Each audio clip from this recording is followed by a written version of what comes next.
Hello. Howdy doody. Happy Saturday. It's snowing. Here too. And it sounds like, let's see, Robin said no snow. Um, Marianne said she's been snow blowing. I think that's all we got so far. But yeah, I woke up this morning and I was like, my husband had said there was going to be some weather. He's been out of town. He's staying out of town because of the weather. And I guess I kind of thought, whatever. And I hadn't actually looked at the weather. So I woke up this morning Mhm. and I was getting some coffee and I like kind of did a double take.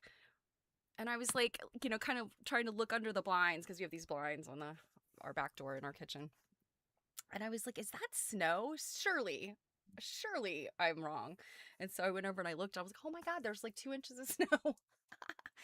And I remember thinking, when I was about 12, we had this great big snow and it was a surprise. Um, and after, it all melted and we went back to school, every morning I would wake up like praying that there was another surprise snow. And I would look outside, oh, no snow, I got to go to school. I remember those days back when when you got up and you had to wait on the news to watch your school like tick Yes. by on the bottom. Yeah, we would listen to the And radio. you'd have to be like dressed usually to like be prepared to leave if and how excited you were when you watched your school come by, but then you'd have to wait for the whole cycle to just make sure that you really saw it when you saw it. And now everyone like gets a text message. Yeah, it was actually the same when my son was little. We'd have to watch the crawl on the Mhm. news because and sometimes like our local news stations they'll just put like a placard up that says here's all the schools that are closed today just to quickly do it. But yeah, I remember the crawls and when I was a kid we'd listen to the radio, first thing in the morning because usually they would have the stuff before the news did. Mhm. Yeah, I will say, it's currently a very pretty snow. Mhm. Not so much right now, but earlier, like the flakes were like really thick and like they're all sticking to the trees Mhm. Yeah, we had it still looks and like a stuff. fluffy snow. Like not that heavy icy stuff, but more of a fluffy snow. And like my backyard's very pretty. Out front, Yeah, not so right much. now, right, like I'll have to like maybe I'll take a couple of photos and like post them on the social media, but it's really, really pretty right now. Although the thing that's not pretty is that my partner has a work dinner in Boston tonight. Yeah, you Um, mentioned that, and I'm like, oh. yeah, and we're gonna have to cut short today because I originally thought it was a different time. And It's actually and it will earlier. still go on despite the snow. We haven't heard anything otherwise. Hmm. And I don't know. There's already, I guess, at least an inch outside. I'm not sure how much, let me just see if my weather's updated, how much we're like supposed to get. And here, you Um, guys, is the difference between the Baltimore metropolitan area and the Boston metropolitan area because this level of snow this early in the day, like nighttime stuff would be canceled. Like people would just be like, yeah, ugh. so we now actually have a severe weather warning where Oh, it's 2 to 4 inches expected. Um, and it's funny, the snow itself isn't necessarily always the problem. it's It's the ice. when the temperatures drop and it's ice, yeah. Hmm. So, and at least it's a Saturday, so there isn't like a rush hour traffic to consider. Right, yeah. But I it would looks say like this, really it's most of the other drivers that are the problem. it looks like this is supposed to end around like 4 to 5, but then the temperatures drop into the 20s and we'll end up with, we have potentially more snow tomorrow on the forecast. Oh my goodness. Yeah, I I would guess. only say like Yeah. if those guys are planning to cancel because it's catered at like an Italian restaurant, they would have probably already had to do that. So I don't know that they will, but um Yeah. oh So, yeah, Marianne's got a sweltering 30 degrees. I mean, really, seriously, I think it's colder here. yeah, that's where we're at right now. We're at like 30. Yeah, I haven't looked at the temperature since I got up this morning. Let me see. Up, 34. Sorry. Yeah, it's beach weather here. Yeah, you're overdressed. Mm, Seriously. yeah, Oh my goodness. it's it's a day. It's a It's a day. day. Yeah, I mean, Um this is definitely a day for, at least around here, for just kind of curling up with a warm drink and a quilt and some work. Oh my and a goodness. puppy. Oh my goodness. Is she wearing a little outfit, a little sweatsuit? She's she's got a sweater on because It's got a she's skirt. yeah, she's only 10 pounds, so she gets chilly. Aw. Mm. I have to say, I mean, I guess dogs are cooler about it. But dressing animals is so funny. Yeah, I'm really not one. I don't dress her for things, but in the winter she does get Yeah, cold. it's to keep her warm. Yeah. I love the Well, the ones, other the thing little too is, dog shoes. oh, I wish I could get her to wear them She won't. because so here's the thing, here's one reason why she has to wear a sweater is we joke that like she should have ended up with a family that owned it like a farm or something. She wants to be outside all the time. So we always call them adventures. We don't call them going for like a WALK. It's an adventure. And even in this weather when it's cold, she wants to be out there. Like she wants to go on adventures and things. But you can't do that because of her paws. Like, Yeah. like she gets because of the ice and it's so cold. Like you'll see like she'll hold her paws up because like they're freezing after a few minutes. Mhm. Her name's Winnie. And the reason her name is Winnie is because she looks like a bear, especially when her hair gets fluffy. Another reason she wears sweaters is we don't keep her hair long like other Yorkies. We let her get like poofy, and then when it's too much poof, we shave her down. So yeah, I've tried like those booty things and she freaks out. Yeah, they like, "Ugh, Oh my yeah." God. Yeah, watch it. Yeah, she will not move around in them. And you can't reason with Yeah. a This is for your four. own good, not my Yeah, entertainment, but also kind of my entertainment. she might be like 15 now. Her Hmm. birthday's also January. Um, you can't reason with like a 15-year-old dog No. that like, hey, this is so you can continue your adventures you want so much in the bitter cold. Um, she gets sad when she's cooped up inside all day in the winter because she wants to be outside. Yeah, I think playful dogs like to get in the snow, and I think all of our neighbors have dogs that are larger dogs. And our next door neighbor had a dog. He was a mixed breed. It was a Akita, and I don't know what the other thing was.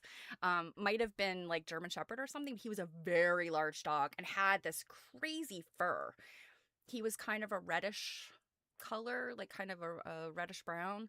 And he kind of had like a swoopy tail, so like an Akita, but he was kind of large and had like kind of a German Shepherdy kind of head, but his fur was such that like he could just like swim around in deep snow and just shake himself off, and like he was never like really wet. Or and I think that's that Akita, and Oh, huskies have it. It's kind of yeah. like a double fur. Like they have like the long guard They hairs, have but then like under there down they have underneath. like a down that sort of protects their body. He was so Mhm. funny because they would have to like bar the door when it snowed because he was like, come on, mom, let me outside. And he was quite an old dog, for a big dog. Oh So yeah, she is still a really playful. Like she would love to play in the snow. It's so funny because there was one time like the snow was so high, she got all excited and she ran and just disappeared.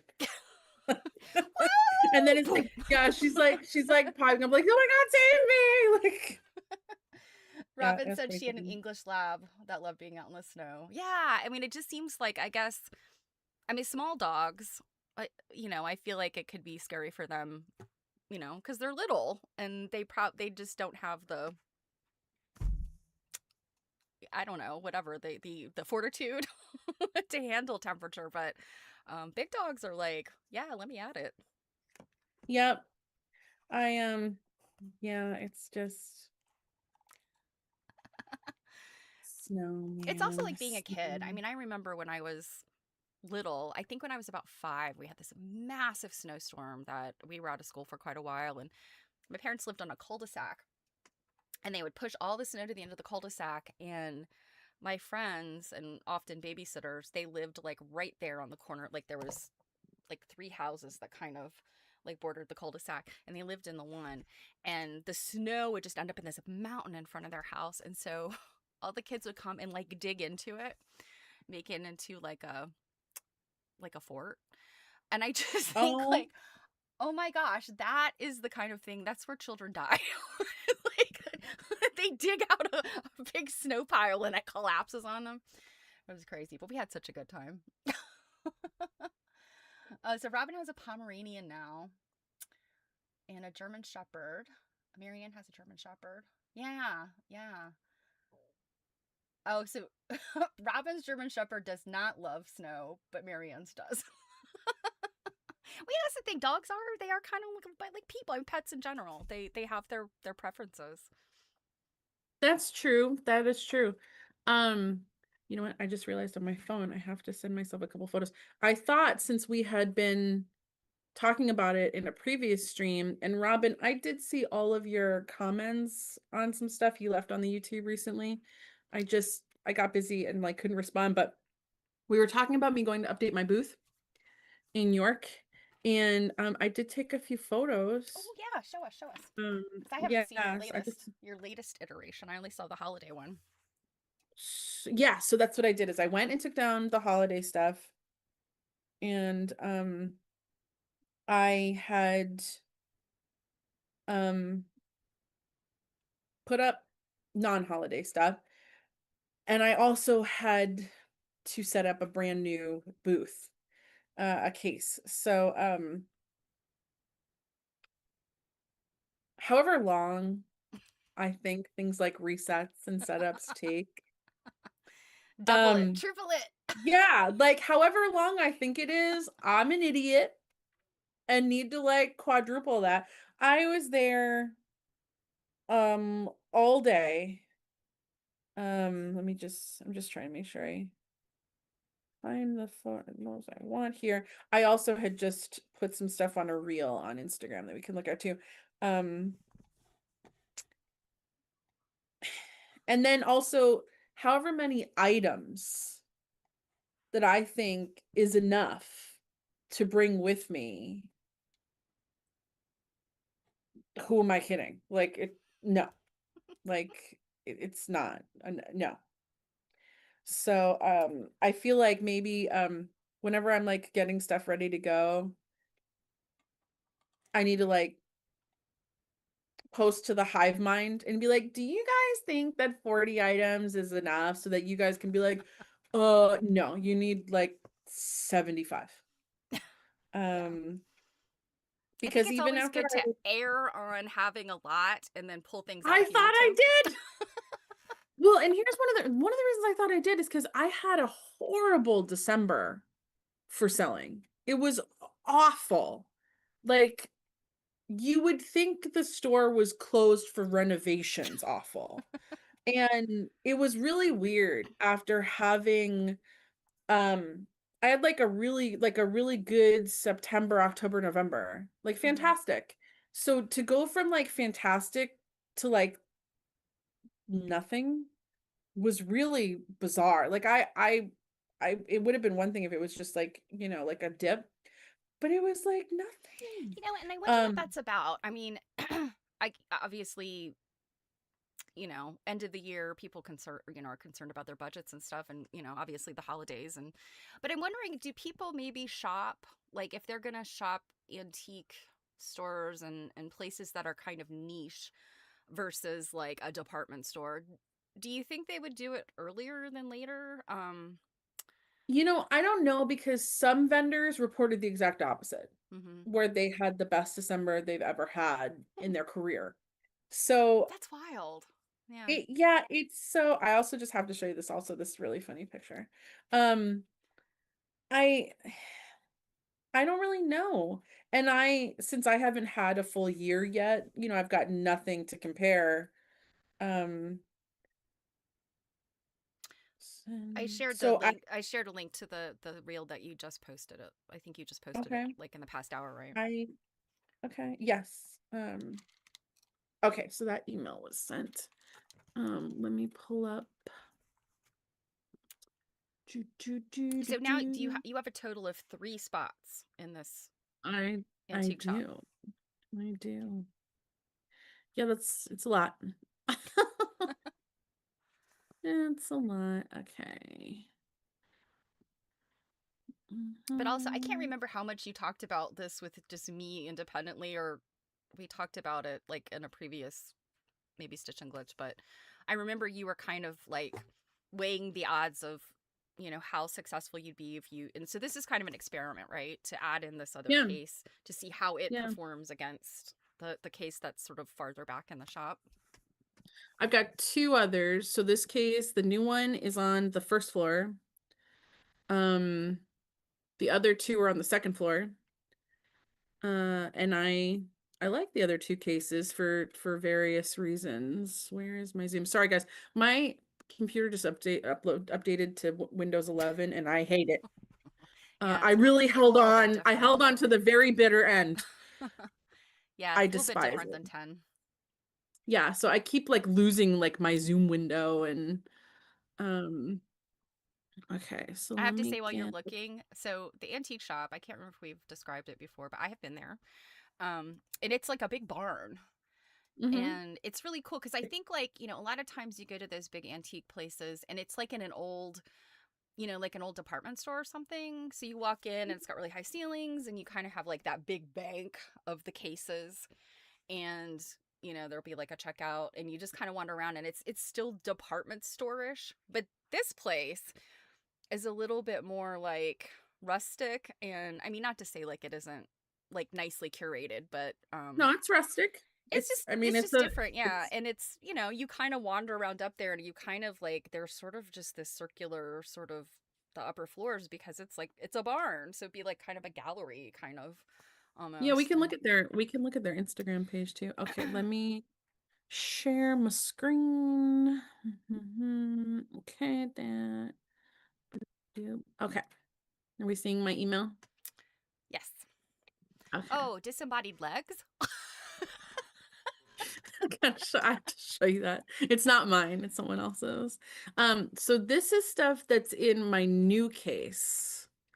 And it's so funny. So there's four each case, they're all the same. Like they're all set up like this. Um, there's four levels. I struggle so hard with the bottom level because it's not well lit. The only light in the cases are the light that's at the very top of the case. So that has to light all of your levels. And because I sell smalls, it's so hard to like put stuff on the bottom. And I know people are gonna say like put a quilt down there. There is a booth I do. I have a quilt down there. Um, but I don't necessarily want to do that in every case, and it just stinks. So it's always like my least filled spot. Hmm. Um, And I mean, I am kind of following the rules of merchandising, you feel like the top the most and the eye level and then no. Anyways, so this was the case I was working on. So this isn't finished right here, this bowl that you see. Um, I put, red and pink Oh confetti stuff yeah. in there. And then what Okay. what I ended up putting in there was strawberry emeries that Ah, okay. for the holidays I had on little trees. And so now you've transitioned to just red and pink for Valentine's Day, which Mm-hmm. I push really hard for, and assumed that you didn't take much convincing. No, and then it's funny, just yesterday, this French case that we had looked at Hmm. Yeah, I on the remember last that. stream has sold. This doll Okay. is the next person's case. These walls in between are glass. Oh, I see. Okay. Hmm. And actually, this gal has also sold right here. Oh my goodness. Okay. I Yep. love those little pincushion dolls. I have a couple, and then I have some that are just the ceramic part that they aren't made into pincushions.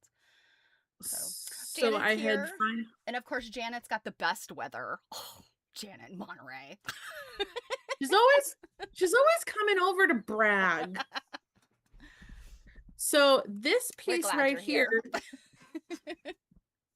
this like thing that looks like a log, like on an ashtray, which is so unusual. I remember Um, this thing. that's that's sold while I was still in the shop. Oh my goodness. It's Yep. wild, and like my mom, being in retail and same thing. I mean, I spent many times in retail. Just like if you're putting stuff out, people, it doesn't matter if they've never been there before. They're like, oh, it's new stuff. It's new stuff. It's new stuff that other people haven't seen and haven't touched. And oh my gosh, I need it. I need some of it. I gotta have it. Back at Kohl's, this happened frequently if I was there like marking clearance or something, but I could literally have been playing with a rack of actual like dog poo. And just because I was playing with it, people would come over and be like, "Oh," and like I'm literally like, "You guys, it's literal trash." Like there's like literally nothing here that would interest you. And they'd have to come over and play with it. Paw through it. Yep. God, it was crazy. So this is a sleeve ironing board, and they I are remember great. when you bought some of those. Yeah, they're great for displaying clamps. Well, and also So, like it creates that height, and that's one thing. mhm, Like if you've never done merchandising or anything, like particularly when you're in a like a shop or a store that like doesn't have like a planogram. Um, I would assume they call them planograms at Kohl's. Yeah, that's like a standard retail like terminology that they give you some type of schematic for. Here's this new product. Here's where it goes on the shelves and all that. But when you're talking about kind of like this, antique shop, gift shop, something that's not corporate, you have to figure out how to merchandise in a way that it's people could see everything and that there's these levels. And I remember when a friend of ours had suggested that you buy some of those and that you could, store clamps and things on them. I also thought, well, it even creates, there's like a little space underneath and, mhm. it's like good for the levels. Well, so I was thinking about the space underneath, but this was that problem of I didn't bring enough stuff to put something underneath. So, I was just like, oh my God. And I had a big hunk because I mean like smalls, man. You like there's a like it's easy to amass a big pile of smalls. you've got a And lot of smalls. I've seen a lot of them. oh my God, I was like, I by the time I'd emptied the container, I was just like, where did it all go? Well, because Like, you've been because selling keep some in of it. mind, keep in mind, December, I didn't sell hardly Hmm. anything. So those other two cases, even though I reworked them and moved things around, they didn't need refilling. Do you know what I mean? I just had to worry about this new case, but I was just like, something ate my things. Like while I was standing here, like they like I don't know. So okay, so Hey, here's is the Jan. picture with the emeries. Yeah, see there's the Oh, I emeries in see in there. a little bowl. Okay, and so that's like Hmm. that, like shred, that basket shred, that Hmm. gift basket shred. Yeah, because I had gone to like Michael's just to see like, oh, do they have any like worthwhile, kind of not corny looking Right. like Yeah. things to help me. Although I didn't do near as much decorating like for the Valentine's theme as for Christmas because Valentine's Day in my opinion is not as big of a deal Oh, yeah, as of course. Christmas is for people. So I feel so like it's you okay. could get a little bit more traction out of Valentine's Day though, because I feel like you can kind of just keep your red, and like January is kind of and you just keep the red, but like St. Patrick's Day is like even farther down. Like that's when you probably wouldn't decorate for because it's like a flash in the pan and it's gone, right? Or are you thinking about I'll doing some do green? like after Valentine's Day, I'll do a little bit of green. Yeah. But I'll lean that into just spring, Mm-hmm. like spring green. But so here's the bottom two. With what I left with that day, just because I ran out of stuff and I was just like, God, it's so hard to deal with that bottom. Um, But again, following those rules of like the stuff at eye level is got you put more stuff there, Right. and less stuff lower. But I'm like, God, what am I gonna do with that bottom?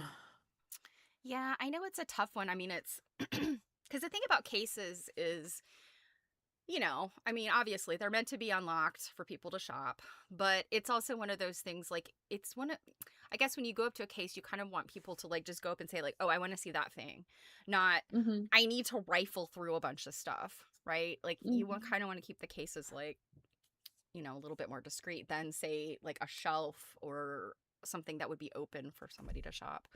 Um, in the last picture, okay, so by the way, I don't know that I've ever seen that. I guess it's strawberries, like the little pin pillow. I'm assuming that's what that is. These? Yeah. This?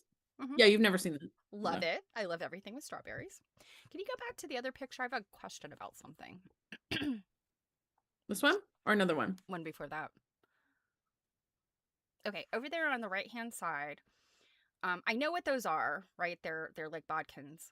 But Hmm. this heart shape, I'm not remembering. I remember that you've got some like I remember seeing some tools like this, but I don't remember that it was in a heart. So I'm wondering if you've got multiples of that, like multiple I things do like that. have more than one of Hmm. those.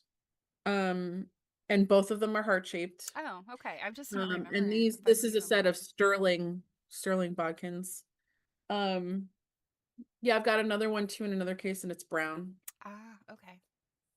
Um, it seems to be like a thing at that time, um, to Well, have them in a heart. And I again, think for heart shaped making things like, are charming. They're charming.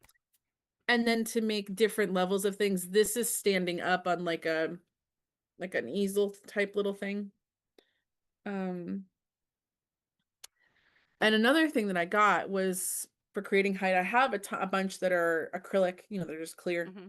but I got a couple that are like wood that look really pretty that are in other cases. These are just photos of this case. Okay, so then if you want some,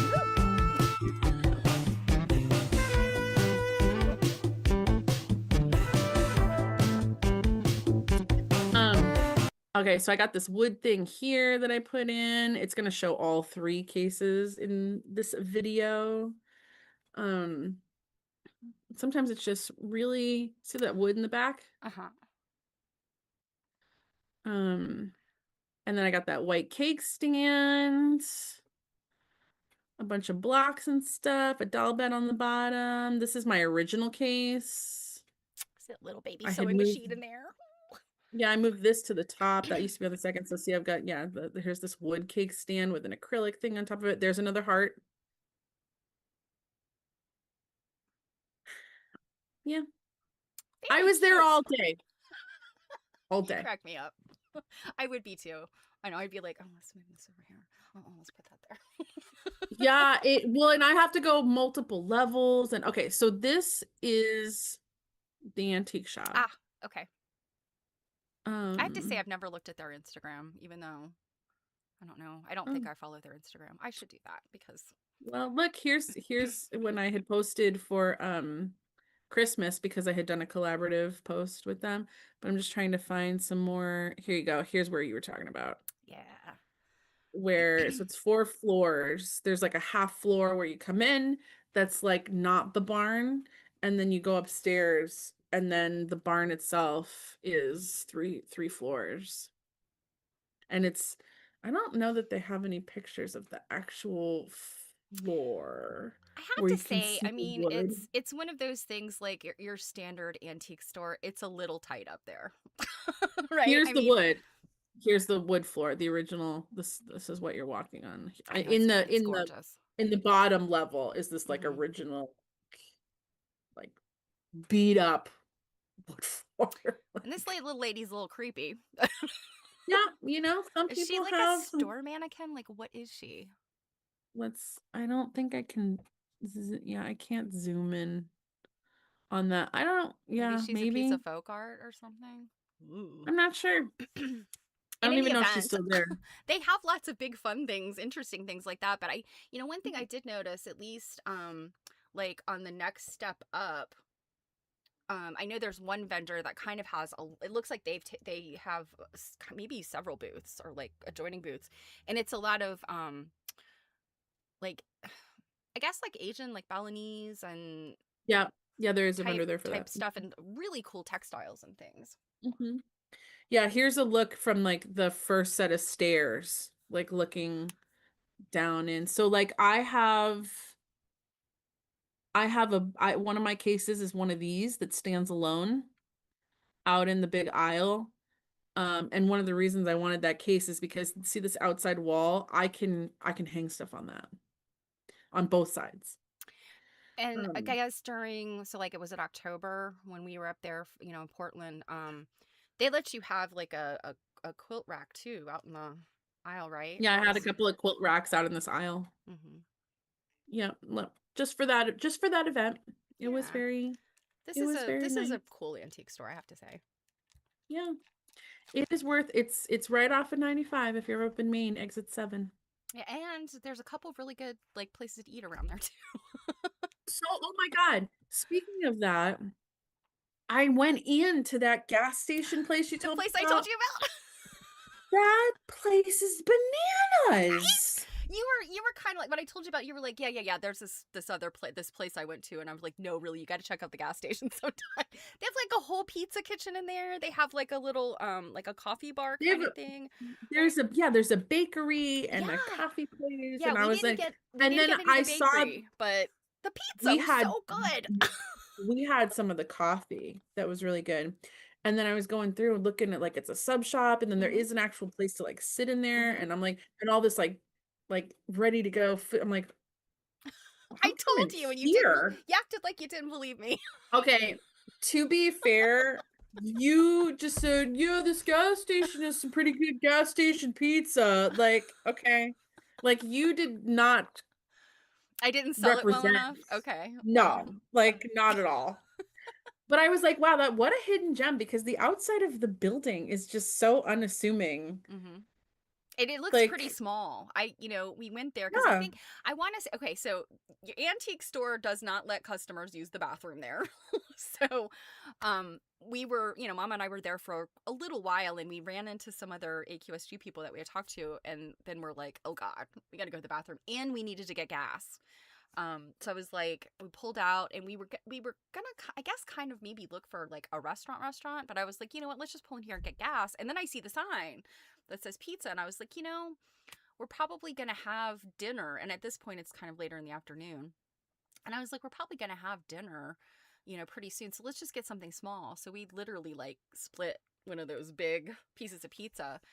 Um, but yeah, that place was a total surprise. I mean, I love those kind of like little gems that, it seems like more often than not when I'm traveling and we just like, my husband and I or whatever pull in someplace, it'll be like the worst place in the universe. So mm. when you find those places, it's kind of nice. And I don't want to say rural. It's not rural, but it's I kind of mean, like it's just Maine.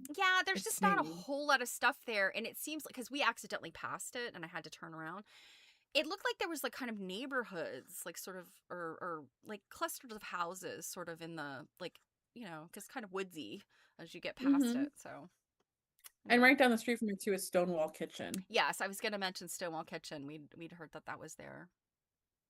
I didn't know they had food there though. Another member had like told us like, oh yeah, they went there for lunch, and I was like, Yeah, I'd heard it was really good. So there's there's lunch there.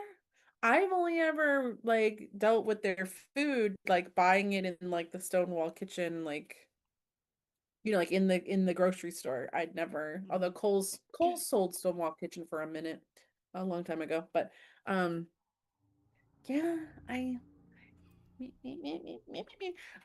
I did get a late Christmas present that like Ooh, had gotten like back ordered. Well, not you know what I mean. It got stuck. it Um, got waylaid. yeah, it's a flowering of quilts edited by Patricia Cox Cruz. Do you have this one? I don't think I do. Although, what did I just read? Patricia Cox Cruz. It's so funny that you bring up her name. I mean, and that you have a book that she wrote. Because what was I just looking at that she wrote? I'm I sure don't her name's I come up in can't think of something what it else. is. I'm looking. I had a stack of books the other day that I was kind of flipping through, and I think it And must have I been one just of them. noticed this is University of Nebraska Press. Maybe it was the looking to see is it here. Did she do one of the Carolyn Ducey? Carolyn Ducey's in Yeah. this book. It's it's Quilts in the Industrial Age. That monster. Yeah, I got that I kind of bought it for myself as a Christmas present, but the University of Nebraska Press, you guys put it on your calendar. In the fall, University of Nebraska Press does like a 50% thing where, and these are books that, like, again, like 600-700 page books, like these tomes. And I only think two or three of them were quilt related. And at least one of them I already had, but other stuff they'll have is like history related. It's not all, quilting, but they do. I mean, 50% off is a big deal when you're talking about like a $90 book. I got it Mm-hmm. for $45. I was like, I will never have this book otherwise because it's just too expensive. So I bought that, and then I was like, oh, I already bought myself too many things for Christmas. I just put it on the shelf. I haven't looked at it till the other day. I actually hadn't like thumbed through this yet, so it's like got like a number of chapters.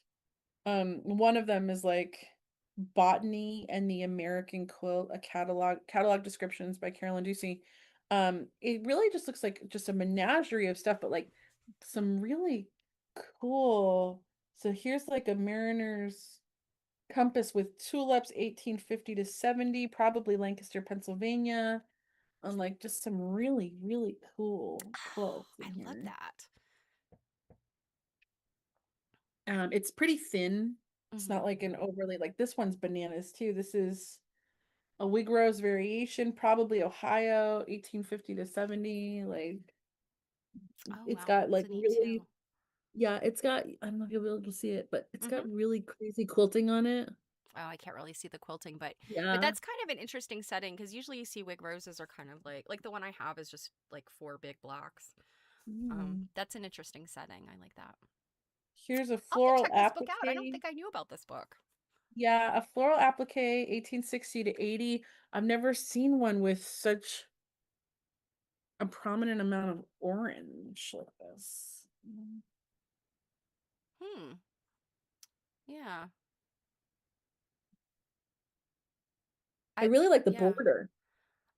Yeah. Yeah, that border's really interesting. I'm just looking at like specifically those little, the little the leaves coming out of that because they're not really they look like tulips from a distance, but when you get up close, they're actual little leaves. Those little Wow, who owns this quilt is cool. Who owns this? This is it's a center medallion with cutout chintz applique, possibly New England, 1830 to 50. It doesn't tell me who owns it. Like where's this quilt?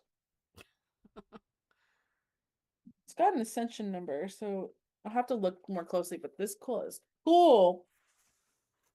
Oh, that's interesting. Yeah, I feel like Yeah. these are quilts I've never seen before. Um, it starts to get to the point, you guys, like if you have a lot of the books or you've looked at a lot of the books, you start to see the same quilts over and over because they're in places like the IQM or Newark or the Met or whatever. I haven't seen any of those. Hmm. Yeah, like where yeah, I'm definitely gonna have to I'm just like glancing at this like kind of it has like a little like article page with it. Mm-hmm. And I'm just kind of glancing at it and I see references to like Lowell and stuff. Um, so I'm gonna have to read that more closely. Oh, well, you've seen this looks like a Baltimore album I've seen before. Again, it doesn't say where it is. Um, I don't, yeah, I'm like, why did the descriptions not say that? Um, I feel like maybe you've seen this before. Yes, I recognize the. Actually, I think we looked at that one the other day. Um, it's been 2 weeks ago that I did some Baltimore album stuff. Um, I think I still This have is those interesting. books. I don't really know that I've seen this pattern much. This is called the Blossom Wreath.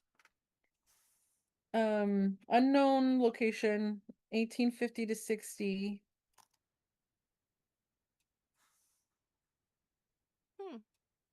Have you Hmm. seen that applique block? No, I would think I would remember that because it's kind of weird. Yeah. Not weird, but The the way name of it's the, kind of not symmetrical. It's got that yeah, inner piece. Steph, could you write this into the chat? The name of the book is A Flowering of Quilts, and it's edited by Patricia Cox Cruz.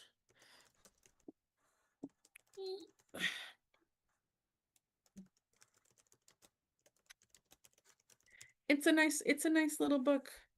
We don't know her, do we? I feel No, like, oh gosh, is she somebody I've met that I should know? no, I don't think so. Um, well, you love pink. Here's a coxcomb, 18 probably southeastern Pennsylvania, 1870 to 80. Pink. Oh my goodness. It's like Like a that is some pink. salmony pink with that, like, I don't even know if It's that only it's just the light coming in. It's a lot. it's It's peakier. pinker. Okay, so Yeah, it's that's pinker. your on your end. Yeah. Because I'm using the window light. Oh, It's so okay. dark today. So Jan said Patricia was the first curator at the IQM. Okay, that's Okay, there we go. probably why her name has stood out to me for a while, because I know when I was looking at that book, I kept thinking like, why do I know her name? Because obviously I've met Carolyn Ducey. But yeah, that would make sense then that the two of them wrote that Quilts of the Industrial Age book together or edited it. This so I'm wondering then if all of these are at the IQM. That might make sense. Could be, yeah. Um, When was this book published, by the way? this book showcases 53 striking examples of these quilts taken from the artist and Robert James collection at the IQM. Okay. There we go. That's why they're not saying where they are. This was 2001. Okay. This one's really cool. This has like a really tight applique border.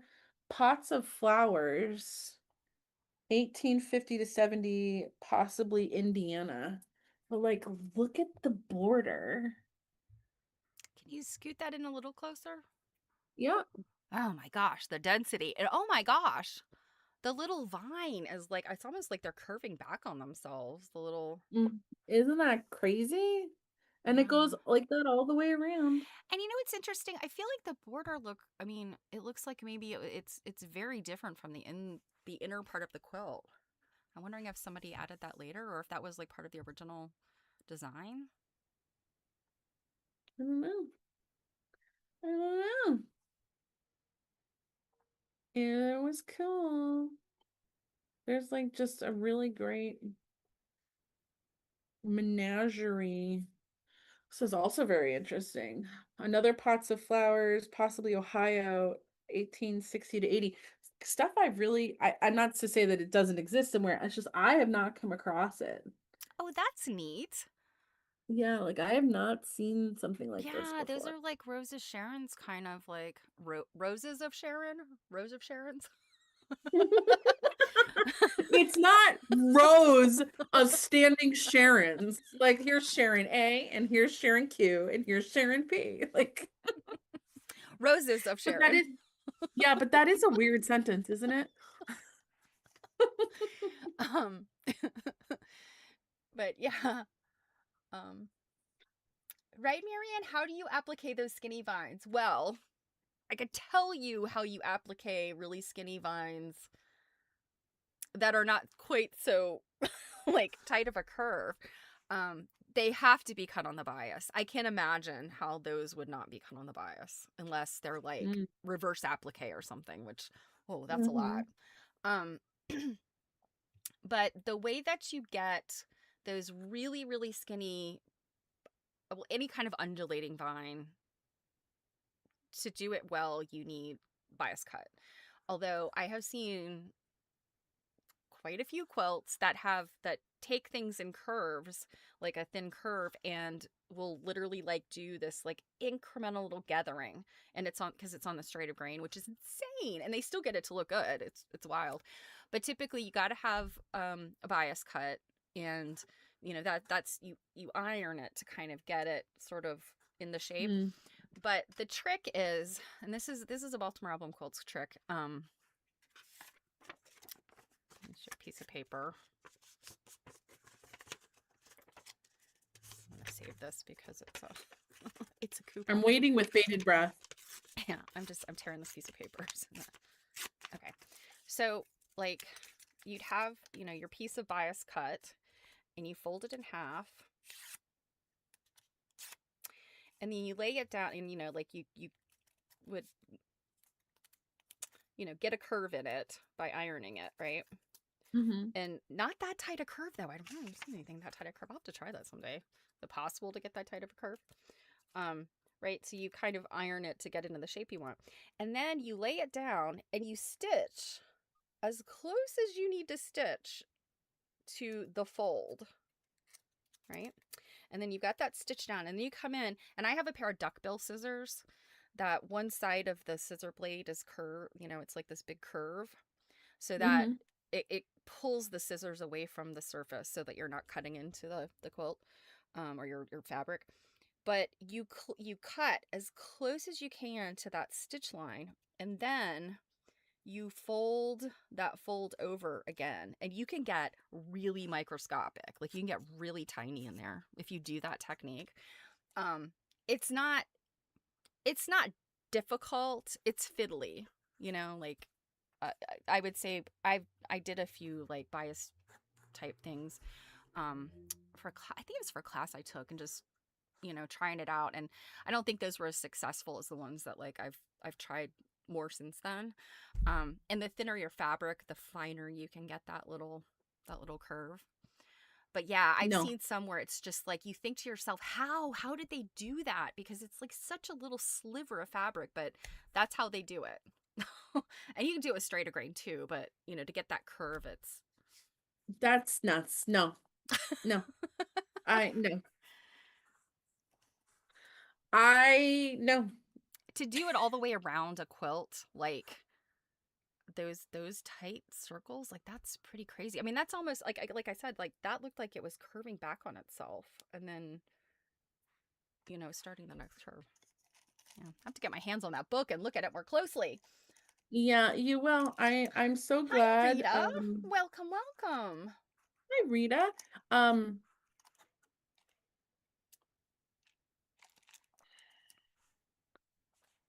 I don't know that you could pay me enough to try that technique. And see, I would give it a try for a small sum. Because that's like a fun, to me that's a fun challenge, to try to figure out like how narrow can you get with that. Guys, do you want to take a poll to pay to torture Stephanie? Because she thinks that torture is fun. Hey, I have already said, anybody that wants binding sewn on their quilts, I'm your girl. Love to do binding. Really? Yeah, and I'm trying to think, if I remember correctly, LJ, are you somebody that likes to do? I can't remember. I know it's one amongst us also that is into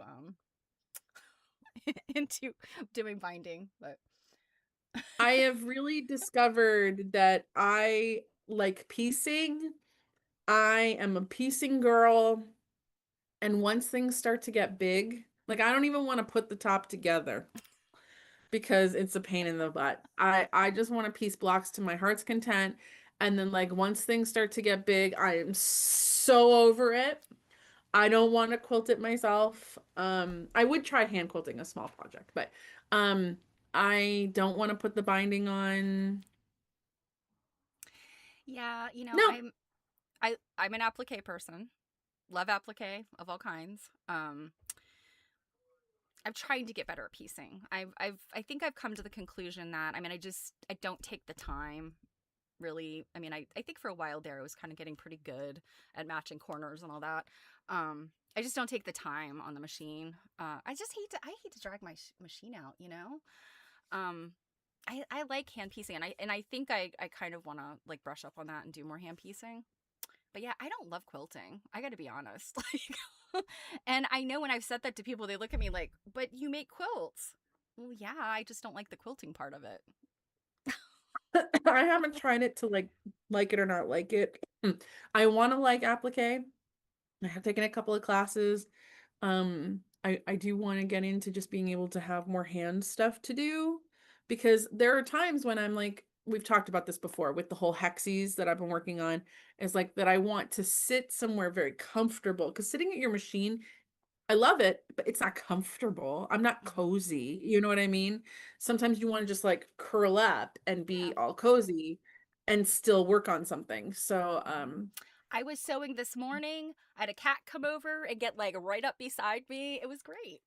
And then I discovered she had cat food on her back, and I snuggled her and it got on my face. I was like, oh my God. I wait, had to go wash my face. wait, wait. How How did the cat get cat food on her back? I do not know. I fed like them. Yes, I fed them today. This morning they got like pate. You know, you kind of, and it comes out in like a solid bit, and I kind of chop it up with the can lid. I do not know. This She came over, I snuggled her, something felt wet on my face, and I was like, "What is on you?" And I realized like there in her fur is this little like chunk of cat food. I happened to have a Kleenex nearby. I grabbed that and I was like scrubbing her, and then I'm like, "Oh, it's on my face," and I could smell it. It was terrible. LJ said I'm an enigma. Um, I'm gonna put you guys on hold for just a second. I'll be right back. Stephanie, hold the fort for me Okay. and us. I'll be right back. All right. So yeah, let's catch up on the chat here. Um, Marianne does not have enough years left to try that. I'm assuming you're talking about that crazy, crazy binding. Rita said the smallest I've ever gone on binding is a 1/4 inch. Yeah, that's tiny. And I'm trying to think like, oh gosh, I don't even know if I've tried something that small. I mean, I've tried just like rolling it down that tight, and it's hard, depending on like how thick your batting and stuff is. So Robin doesn't mind binding, but do it on the machine. I couldn't pay you enough to try appliquing narrows. um, with binding done is good enough. Okay. And Rita loves quilting, whether hand quilting or using machine. Don't have a long arm. Let's see. LJ had a velveteen small pillow gift from old friend. The chain stitch on 7 curved motifs disintegrated. Ah, okay. Don't mind quilting small things. It's the planning that takes you down the rabbit hole. Yeah, right? Hey, Druid. You got snow where you are? By the end, I was getting all kinds of little projects finished. LJ, like that's a good point to make. Oh, you said I'm not real practice. It took you a week to redo the chain stitches. I mean, it just goes back to like the muscle memory and like the practice of it and getting back into it. But I just love I love handwork so much, and it's time consuming. But it is just, yeah. Robin says, I love the piecing and putting the top together. You do your own quilting on the machine, not long arm. Not your favorite thing, yeah. Stuffing and fluffing through the harp space. Yes. Ooh. You know, it's funny. Um, I've heard some kind of, just over the years, and I mean, it's not just quilters. I mean, as women, we kind of face these derogatory things said to us and about us, but I've heard some derogatory things about quilters, about, like, just not nice things. But if you have ever quilted on a domestic machine, now I don't have a long arm, I have a frame. Um that is physically demanding, but I would say if you have never wrestled like a bed-sized quilt through a domestic machine, you have not lived, nor have you experienced the physical, like, what you have to deal with, right? Um I There's a couple of quilts I have that I quilted like concentric circles, and probably little more than a 1/4 inch, smaller than a 1/2 inch, larger than a 1/4 inch. Um by the time I was done with that quilt, I was in so much, yes, your shoulders. Your shoulders and like, kind of like this part of your arm just from that like work. Oh my gosh. Oh my gosh, Rita, 80% of your quilts are California king size. What I'm talking about here is like a twin bed sized quilt. Oh my goodness. Oh, lady, I can't even imagine how you do that. Yes, and your back. Yep. That's probably another thing I struggle with at the machine is, it's so important that you have like the right, um, your machine's at the right level, so you're not hunched over, but you're also not like sitting up too high. And I think that's probably a lot of people that sew, whether you're quilting or just sewing, um, that causes like back problems and neck problems and stuff. I am such a gremlin when sewing on a machine. I have been reprieved for said event. Ah, okay. So we could stick That's around what a I little well longer. when we Awesome, when awesome. we when we started, partner had come in here and had said something to me, but I was trying to listen to you and listen to him. So I went to double check what he said. And I mean, we're gonna be honest here. He doesn't want to deal with my anxiety in the weather, and I don't blame him. Like, um, so he is going to attend said business function without me. I'm kind of sad though, because I mean it's an Italian restaurant in the south end of Boston. Hmm. Yum. Mm-hmm. Mm-hmm. Um, but it's probably the right call that he doesn't want to deal with my anxiety in the weather. Oh gosh. Okay. So, all right, these ladies are totally outdoing us. With what? With what? I do want to say, oh my God, have you ever bitten the back of like the underside of your tongue before? The back of the underside of your Yeah, how? like with your back teeth. That's kind of like that. I don't know if you guys have seen that meme. He smiled with his bottom teeth. Like, And someone's trying to figure out how that works. Yeah. I did it yesterday when I was out to lunch. I've never done it before. Of course it hurts like biting your tongue at any other time. But it's one of those things where because of where the hurt is, it's making my tonsil think that like my tonsil hurts. mm-hmm. So like the pain's like it's I just 1,000% do not recommend. I don't even know how I did it, but yeah, like the back of my tongue just went like and like got underneath my back teeth, and I gave it a nice chomp. Yeah, it was not pleasant. So how so I came back when you were talking about gremlin people at their machine, and I'm totally at the machine like, mm-hmm. and Yeah. one of the reasons is a lot of times it's just because like I'm trying to see like my stitch line and stuff, and there's almost no way to do that like in an appropriate way for your back because I can't have my machine like up here, you know, like Yep. I wish I could have it higher, but Well, I um have to say, so everybody here has said wrestling quilts through, and Rita's wrestling enormous quilts, and Robin also, and wrestling these through domestic machines. I mean, I have to say, like, not only is it physically demanding, like, bless you for that patience.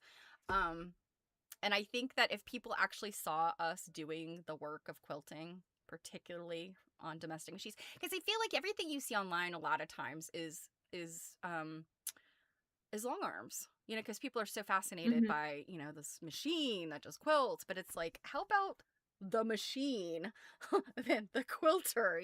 Like you don't see that as often. Yeah. Yeah, I often will have when I'm, working in the library at the New England Quilt Museum, I'll often have husbands wander in because their wife is a quilter and that's why they're at the museum. But they'll be talking to me and they'll ask me about the machines used often to make the quilts and kind of how it works. So I always describe it to them. I'm like, okay, so when you're like putting the quilt top together, you have your sewing machine that you feed the fabric through the machine. You move it through the machine. And then I'm like, you have a long arm, which is huge, and that machine, the quilt stays in one place and you move the machine over the fabric. And then this it's kind of fun. This like light bulb goes off in their head and they're like, oh. it's funny that when you, I mean, to us, like, if we just don't give that a second thought because Mm. we've seen it, we've done it, or whatever. But yeah, it is kind of funny for people that don't have experience sewing. I feel like people that sew, even if they don't quilt, they can still kind of conceptualize, you know, when you explain to them. But yeah, people who don't have any concept of sewing, I feel like you start to demonstrate or explain, it's just like Yeah, well, and so when I was in high school, everyone took shop and everyone took home ec. And home ec, and just for anyone wondering, I just turned 40 the other day. A week ago today. So, home ec did consist of sewing. We did some hand sewing, we did some machine sewing, basic stuff. We did cooking. Mhm. Um, so I'm wondering, decades earlier, like for you, was home ec done by sex? Like, did the girls take home ec and the guys take So, shop? yeah, yes and no.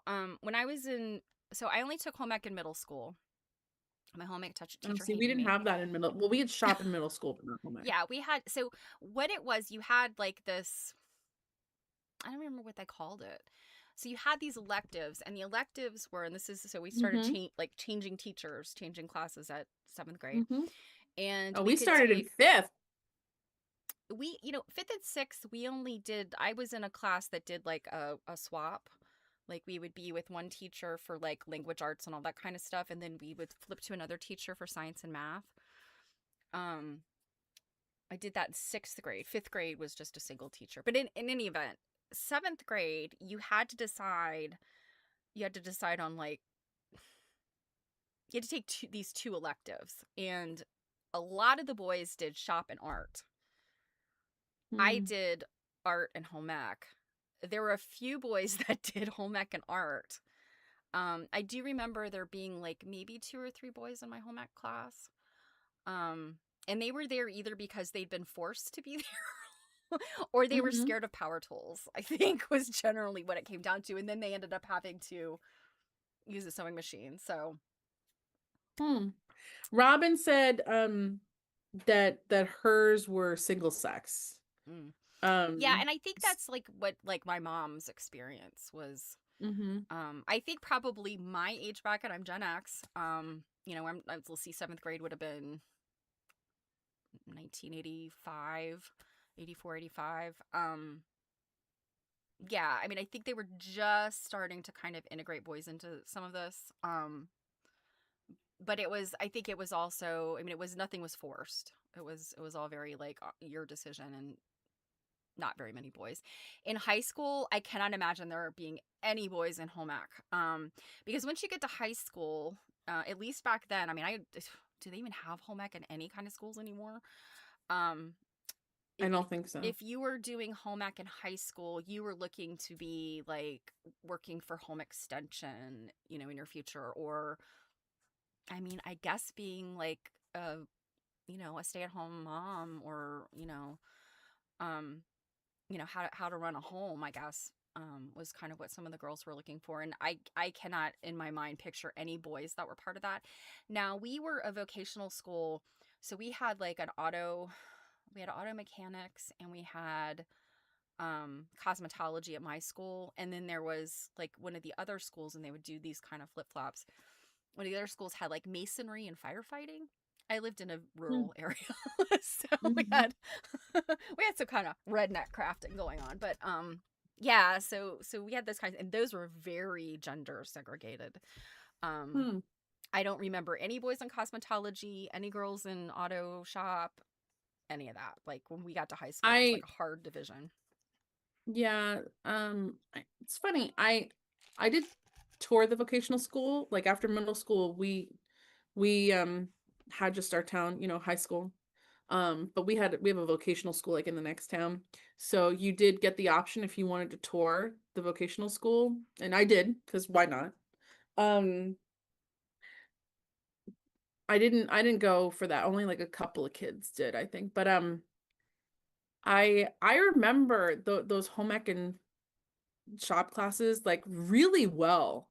And it's funny when we were in home ec, you would do both. Like one, I don't know, one semester you might have been dealing with just cooking stuff. Another semester might have been like sewing stuff. Mm. Otherwise, there wasn't a lot of like homemaking done.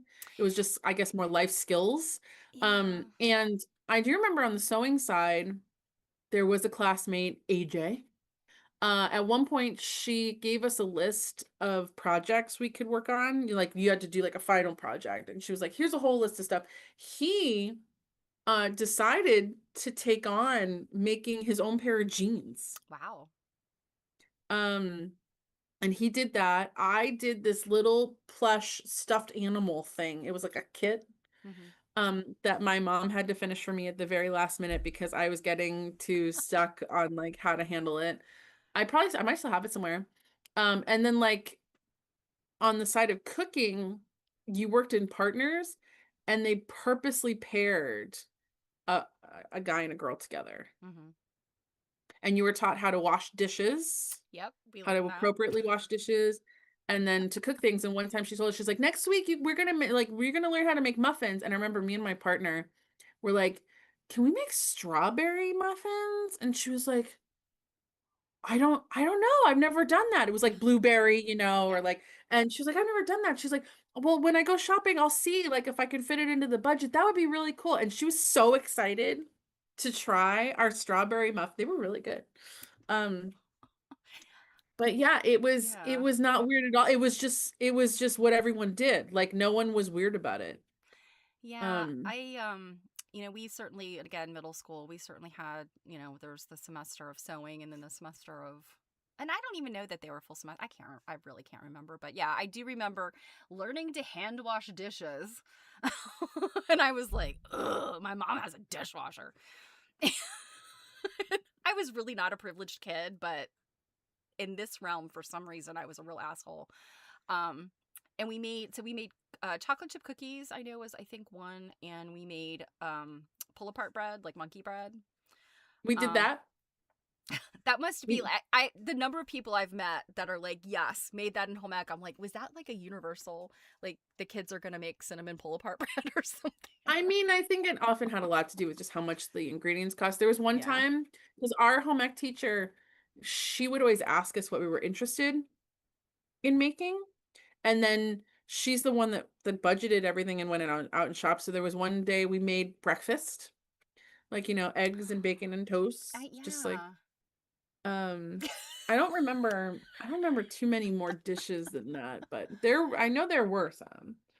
Um Oh my gosh, Druid. I had a class called Single Living, which was like home ec. Who realized the foreshadowing? Oh, What a girl. weird name for the class. I mean, why don't we just call it life skills? Um, Also, Oh. Marianne said we made canned pears. Touch out, open a can. And that's a life skill I probably could have learned when I got 8 stitches in my finger. Properly using a can opener. Yeah, like I just, and I think once we were in high school, like really the class, I think high school home ec should have been a required, like even if it was just one semester, because I mean Mhm. they were learning things that I'm like, why don't we all learn this? I mean, I was even in high school going like, I don't want to take that class, but why aren't we all learning this? And it was things like balancing your checkbook and looking at like household budgeting and things like that. And it's like, well, I know those things now, and my mom taught me how to balance a checkbook, but I was like, it feels like this batch of kids and they were girls, are getting this education that the rest of us weren't, because I was in art and I was in, like the advanced placement, literature and English and all that stuff. And it's like, that was all great because we were college prep kids, but I really think at this point in my life, I would have definitely benefited more from learning how to like do a household budget than from reading Kerouac and writing a term paper about it. Which was like what my high school like experience was. And I just think like, I always think about education reform and how some of those things are still happening. It's like kids are just not prepared. And I mean, I don't want to get off into the whole can of worms that is No, young people today, but well, I also found, I do remember like if I had to go to home ec, I found that to be a nice break in my day. Like from a more, history class where I think that's important too, but it's a different learning environment and you're Mhm. using completely different you're using motor skills and like Oh, yeah, that you're just not absolutely. using when you're sitting in a lecture class.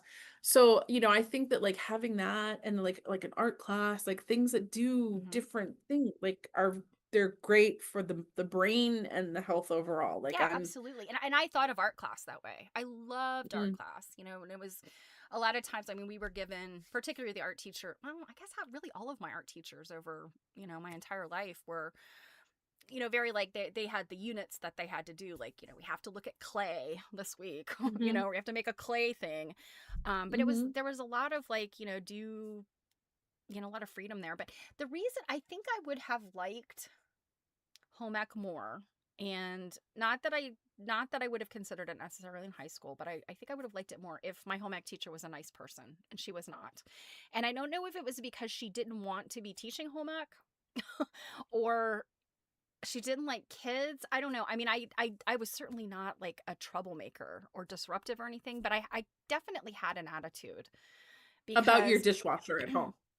no, actually the cooking part was just like whatever, but the sewing, because at this point I'm like 12 years old. I'd been sewing since I was like 6 or 7. And I my mom started letting me use a sewing machine when I was 8. And so Was this before or after you were feeding pins to it? that was when I was like 2 or 3. um so I just kind of had an attitude, like there was things she would make us do and I'm like, oh, you don't really have to do that, you know? Or like, you don't have to like massively like you don't have to take the pins out to press. Like there were just all these things where I was like, yeah, my mom doesn't do it that way and I know it'll turn out fine. And she didn't like that. She was like, she only punished me for one thing. And when I say punishment, I think it was like a not great grade and sort of like yelling at me in front of everybody. And that was in cooking, and it was because I used the wrong, like, I used a sponge instead of a dishcloth. And she had like a, and I think it was like I guess when they taught that part of like you use the sponge for this and the dishcloth for that, I think I was Mhm. absent that day or something. And so, we were supposed to be cleaning up dishes or whatever, cleaning off counters, and I flip flopped the things as she yelled. Um, you never took home ec because you already knew how to sew, LJ. Yeah, I I mean, mean, you know what's funny is I think about that context today in like a quilt class where you have that obnoxious student who's like, you don't have to do it like that. Where it's like, are there that's sewing great. ahead? Like, yeah, like go home and do it that way though. But this person's teaching this class and they're gonna decide how it's taught. Oh my God, I was in a class And like that, a cult class one day about yeah, like and LJ someone like bringing this up, I'm kind of curious. Like, so I was not made to take home ec. I could have chosen to do shop and art, but not a lot of seventh grade girls were doing that. Um, so I've kind of wondered, like, and I remember my mom saying, like, home ec was just, like a foregone conclusion. She was going to take home ec because she was a girl. So I kind of wondered, like, what is the progression of home ec as like a thing in school, like in public school, and then it's probably like in like towards the end of my schooling where it was starting to drop off. Like it was not something that every high school kid took. Where does that interest, like where does it start? Where is it brought into school? And I'm guessing it was probably like post warriors, like when baby boomers were babies is probably when it entered schools, although I don't know because I know that there was education probably in the 30s because I have like a somebody's notebook. I was gifted somebody's notebook that has like all of this like home ec type stuff in it. But it wasn't clear to me whether it was an independent class or like some type of women's institute, or was it like just regular public school. I don't know.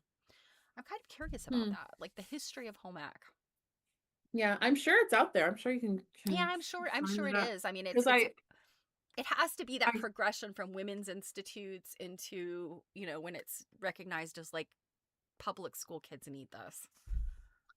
um I think for me in my area it stopped like when my class graduated, so that would have been like 2004. Um Yeah, and if I remember correctly, the early 2000s was when they were talking about like not just like home ec, but also art classes, music classes, that yeah, kind of they stuff. they looped all that stuff together with budget cuts and Hmm. stuff like that. Yep. Um and it was definitely on the chopping block because every school that I went to, every single one, elementary, middle, high school, they were all rebuilt like right after my class left them. So that was easy things to cut. But it's funny for people I remember that were in the sewing that were I was in home ec with, and it was like the sewing part. You did like sewing half the year and you did cooking another half the year. Um, they even though they knew how to sew, they were just thrilled. And if the teacher, I do remember a couple of girls, I don't remember their names off the top of my head, but they were more advanced. For the most part, the teacher just wouldn't include them in the real basic stuff. They just let them work on their project. And Oh, I because mean, that I sounds like want good to, good teachers that kind of know how to deal with these differing levels yeah, of different varying ability like and abilities. experience. Yeah, because I want to say one of the girls in her name might have been Charlotte, I think. And I do remember, I think we were learning about putting on a button. And I remember the teacher saying like, Charlotte, you can just continue working on your whatever she was working on. Um, I do have to say, because learning how to sew on a button and, fix, like repair a split seam in your clothing, like everybody who is born and breathes air and has fingers that can hold, sewing implements needs to learn how to do those things. I mean, I think that is like as basic as breathing air, you know? yeah, no, Um, Marianne, they never ever cut anything to sport, exactly. Now, especially like football and yes, the basketball. football team, basketball team, now they had to do sports boosters. They had parents that were fundraising for those things, but no, nobody ever thinks about cutting sports. And, my husband and I, Our hockey team like got special privileges of like a local ice rink, and it was like this big thing. Do you know what time they had to go to school to practice? They had to get up at like 4 in the morning because they could only use the ice rink before school. And I'm like, there's no sports that's worth that. No right? sports. Well, I We're mean, a dealing lot of, with high school, we're dealing with high school boys. mhm. You think they should be getting up at 4 a.m. They need sleep. It's a shame, but I Like, mean, I think there's a lot of those like I mean, obviously what you're talking about is a situation with the availability of the rink, but I think that there's those kids that kind of get into this elite sports once you get to high school age where they're focusing on something like college or Olympics or something. And yeah, I can't even imagine, high school kids need sleep. I almost feel like that kind of stuff, and I'm talking the hardcore people. I almost feel like that should be something that's done in vocational school, So where Robin's like got some like intel. The formal term home economics emerged from the 1899 Lake Placid conferences, leading to its widespread inclusion in curricula, especially for girls, to professionalize homemaking skills like cooking, sewing, and nutrition by the early 20th century. Okay, much earlier than I go back thought. up to her previous comment before that. Oh, home economics started gaining traction in American schools in the late 19th century, evolving from domestic science courses. Okay, I've heard those, with significant growth spurred by the 1860 is it 1862 Moral Act? I've never heard of that. Moral, Interesting. Morrill. Yeah, that's interesting. Mm-hmm. Very Yeah, interesting. I think I might have seen a book somewhere about like the history of like home, what did she say? Home sciences, domestic science. Domestic science. So now I've heard that too, Mhm. and yeah, okay. This is making more sense to me as I'm really thinking about this. Cuz yeah, those women's institutes and domestic science. You know who writes about that, and actually she owns like the copyright to some of the stuff these women's institutes things is Amy Barrickman.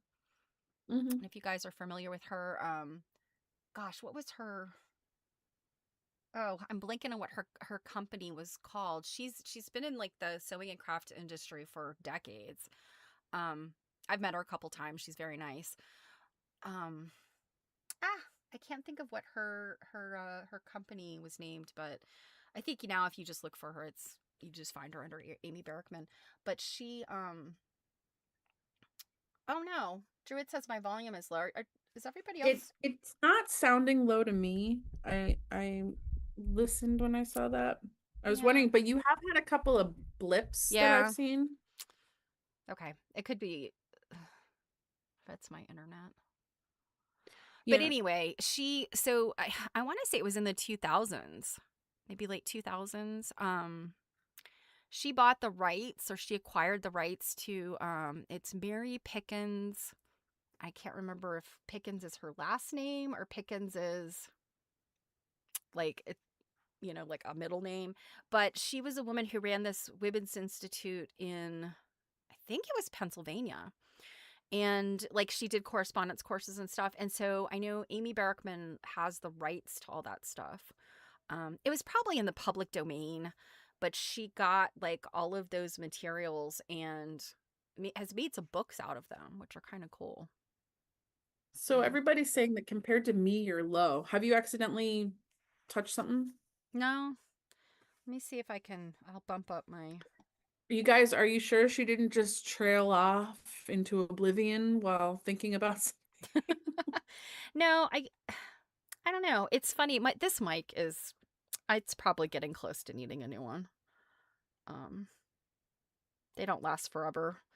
you did sound a little more amplified when you brought the mic just closer to your mouth. Yeah, I just moved my auxiliary mic up a scooch. I just don't want to like it's not necessarily the volume, but you start to blow out the sound and it's like blah.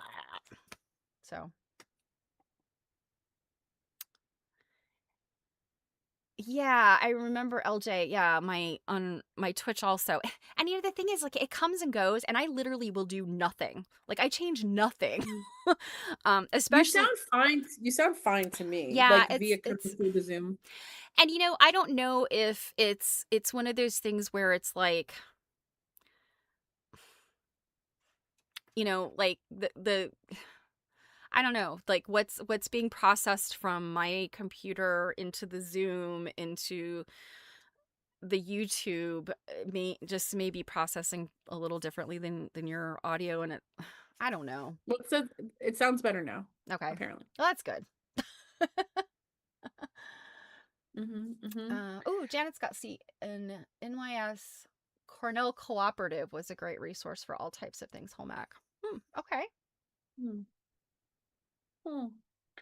Trying to think if I have anything else really interesting that I've gotten that I haven't shown anybody yet. Have I told you about anything that I gotten? Got that I mean, I book. think you got some books for Christmas and I think we talked about those. Yeah, I don't know. Uh-oh. Marianne says, winter storm watch announced. I don't even want to look at my phone because I'm sure we've got Yeah, mine came in a little while ago, which is weird. It's been snowing all day. So like how did they like just let me just I wonder did they just update it? How did they like just decide now? Oh, you guys, we should let people know that it's like snowing and like how much there might be. Um oh cool. Robin has the details. So it's Mary Brooks Picken is the woman that did this. Yeah, so she was an American author of 96 books on needlework, sewing, and textile arts. She was originally from Kansas and she died in Williamsport, Pennsylvania. Oh my gosh, she died in 81. so your volume's going super low when you turn your head away to Okay. talk. I'm looking at you, Mike. um, so Robin said her fashion dictionary was published by Funk and Wagnalls in 1957. Wow, what a name of a publisher. Did you remember Funk and Wagnalls? Like they were I Harcourt Brace. See, Harcourt Brace and like But I don't. still, like if you say that name too fast, so because we would not be the well-rounded people that we are if we didn't also talk about the weather on here. Um, Mine, it's interesting. Mine is talking now about a severe weather alert for tomorrow. Hmm. And I wonder what direction these storms are going. Looks like I don't have any more weather happening. Although yes, Yeah, because you sent it up 72% here, chance you tomorrow. jerk. Huh? Yeah. You sent it here. You're welcome. So yeah, so tomorrow we've got a 73% chance of snow and then it's done for the Yeah. rest of the week. Yeah, same here. But it looks like we could be getting 2 to 4 inches tomorrow. It's funny, I saw a meme that said like for the, the East Coast, New England, whatever, Mother Nature's been throwing out temperatures like they're lottery numbers. Because didn't you have like I had a couple of 40-degree days in the last week. Did you? Um I think so. I think earlier in the week we did we have cuz one area of our crawl space gets really cold and we have like this heat, it's like a heated sleeve that goes on this one pipe because otherwise it'll freeze. And we only, just to to keep it from being on all the time and possibly burning out, we only plug it in when it's going to be really super cold. So my husband's like texting me Thursday, Thursday. So it had to have been before Thursday night, and I think I remember Wednesday night being kind of chilly. So it must have been Monday or Tuesday that we had some warm weather. I do also want to report that there's weird things happening on your back. Um, and we have gained 28 minutes of sunlight since the shortest day of the year. Really? Okay, that's Hmm. nice. Okay, Yeah. this is the cat that had cat food on her back. So did she get it on her back because she picked it up from food off your back? No. I don't know how because like I said, I fed them this morning 2 cans of Fancy Feast, the pate. They eat a number of different kinds of food. They like variety. But I gave them the pate, and it's like dump, dump, dump. It's not like sometimes those things you're trying to get them out of the can, and it. Ugh. She wasn't even nearby. The other cat was pestering me for breakfast. She was somewhere else. I have no idea how this cat got cat food on her back.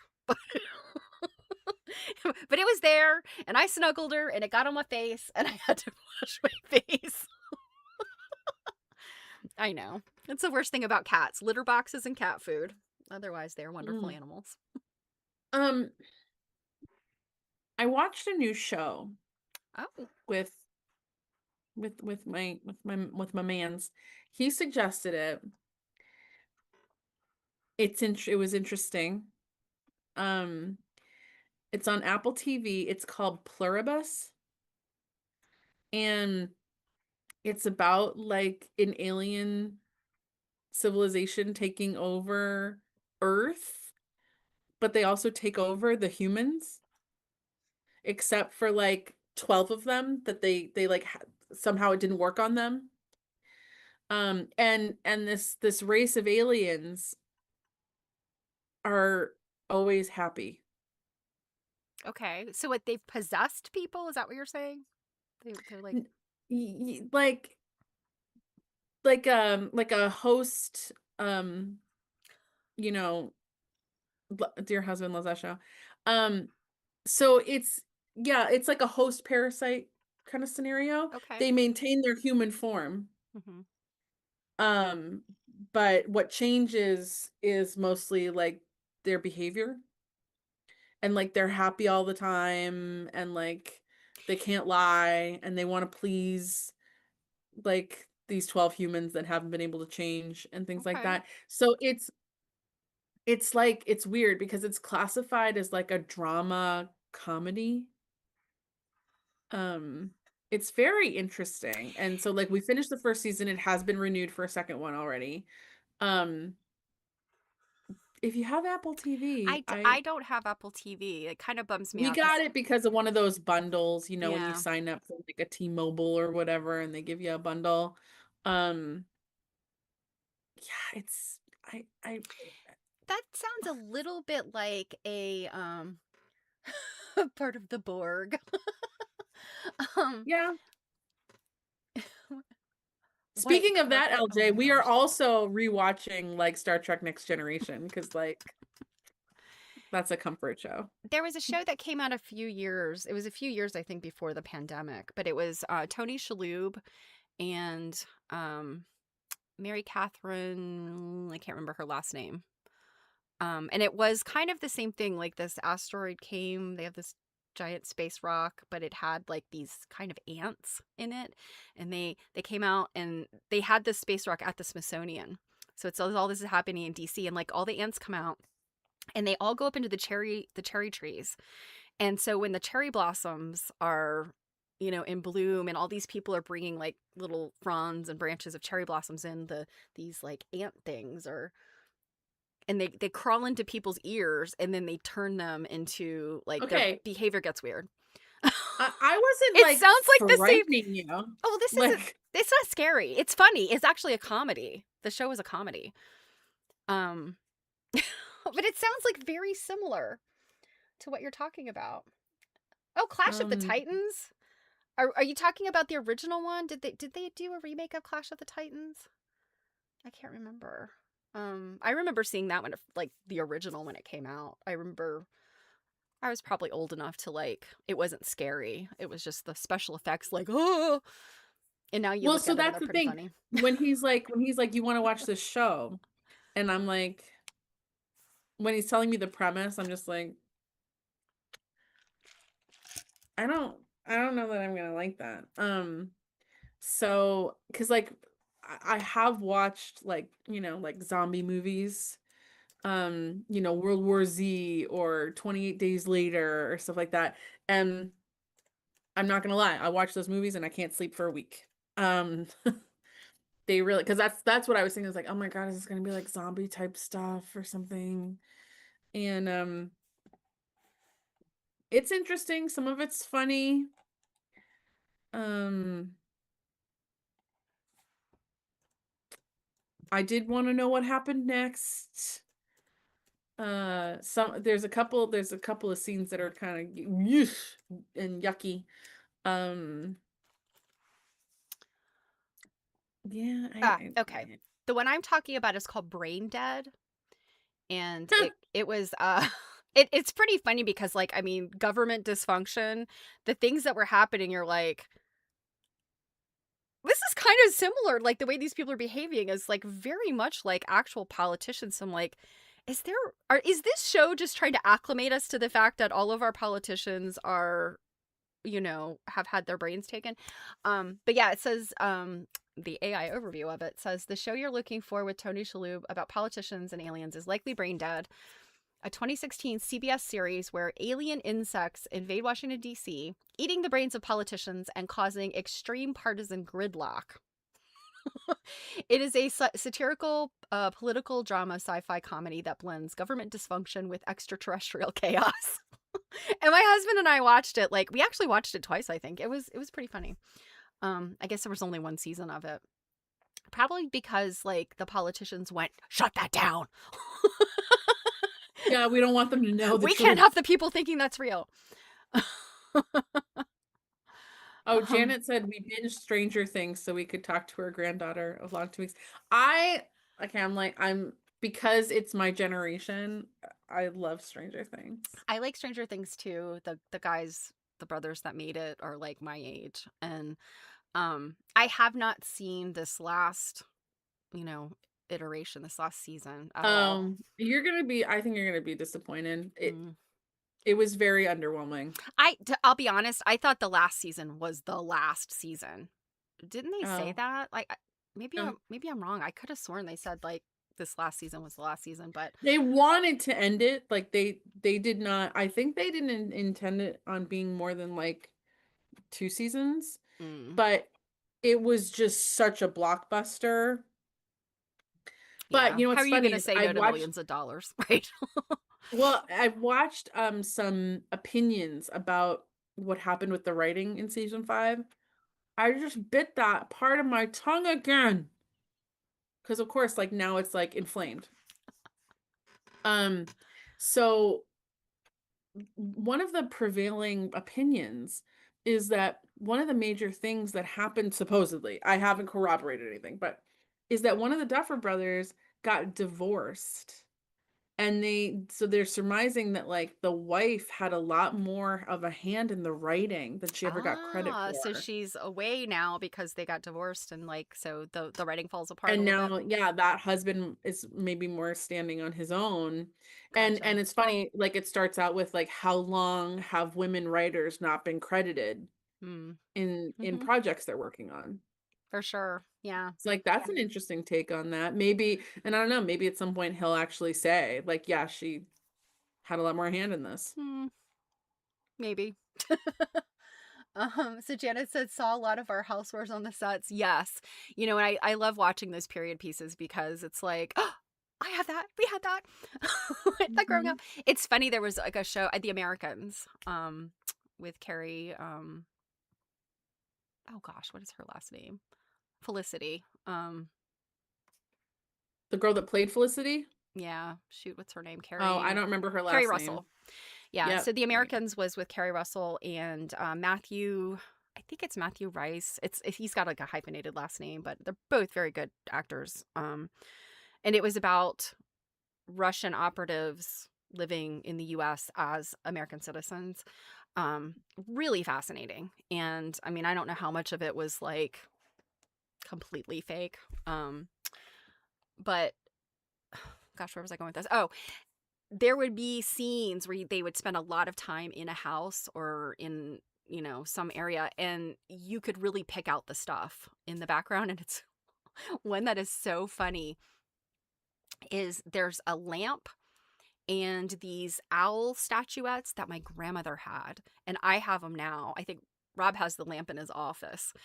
But I remember seeing that, and I had just gotten them around the time that episode was on, and I just remember like being gobsmacked because I was like, "What? How? I just got these things, and there they are on TV." And I don't know. It was just it was That's disorienting, I weird. guess. Yeah, it was disorienting. But yes, I love watching those because you know anything that happened in the '80s, and then you're like, oh my gosh, I remember when Orville Redenbacher came in that jar, or I remember when Heinz ketchup looked like that. Yeah, it reminds me of a lot of like my grandmother's house and stuff.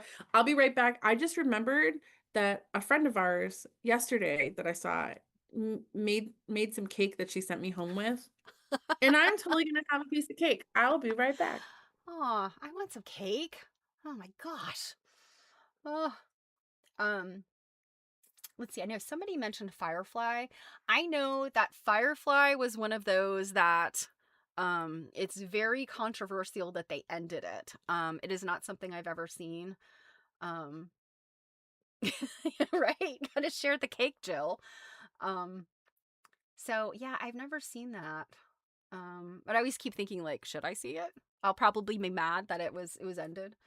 Um LJ said 1958, The Seventh Voyage of Sinbad, Jason and the Argonauts, The Golden Voyage of Sinbad. You've mentioned those before, and I know I've seen at least one of those. I want to say it's the older the Sinbad one because that's kind of the era of TV that my dad loves. He will watch Turner Classic Movies like 24/7.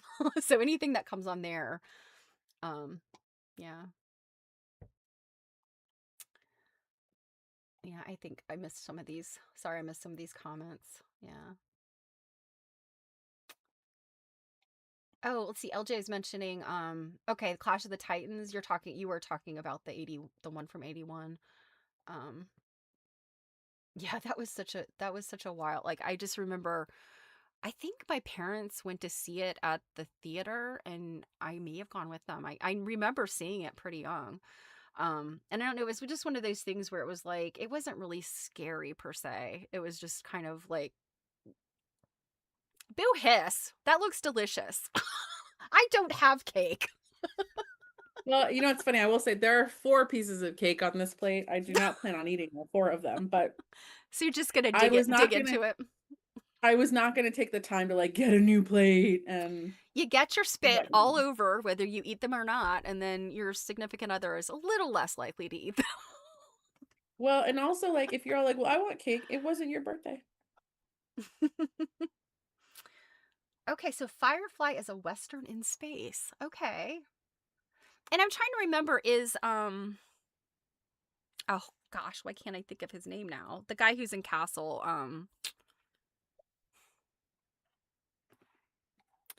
What did I do? What did I do before Google? I was a young person and had a better memory. Can you remember like those days when like we didn't know things? Well, I remember knowing like tons of phone numbers. Um Nathan Fillion? Nathan Fillion. Yes. Was Nathan Fillion in Firefly? Mm-hmm. They mentioned they they mention it Do on you Big want to Bang know why Theory I a know lot. that? Have you ever watched the show Big Mouth? Yes. That's why I know that. Yeah. Logan's Run. I know that is one. I'm trying to think. I don't think I've seen it, but I feel like that's I've one heard of that. that yeah, Rob brings up. There's a lot of those I guess those movies of the time period that were like my dad loved action adventure. So as a kid, I saw like Indiana Jones and that kind of stuff. Yeah, see 1976. Yeah, and Logan's Run, what like that was sci-fi, right? We're not. I'm thinking of the right thing. Oh gosh, I did barely got Logan typed in, and let's see. Hmm. A Sandman who has terminated others who have attempted to escape death and now face the termination himself. Okay, yeah. So this is some kind of dystopian thing, right? This is interesting. So it was a book published in 67, but then the movie was like really just like 10 years later.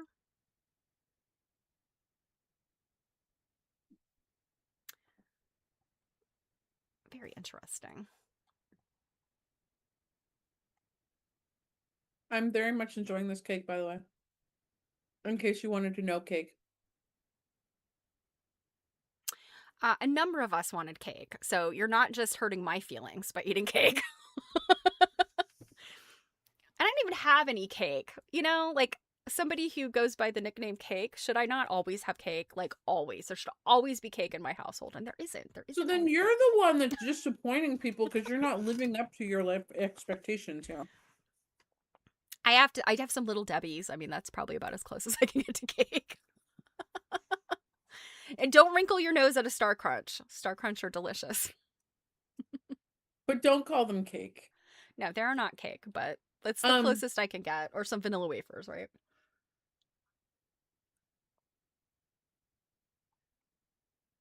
Okay, yes, it's just very dystopian, yeah. Um, I don't know. I mean, some of those things I do like to watch. They're interesting, especially, if the acting's good and the direction's good. But yeah, I don't know, dystopian stuff anymore kind of just ooh, it starts to. yeah, I really like to just sink into my like period dramas like Downton Abbey, Victoria, Poldark.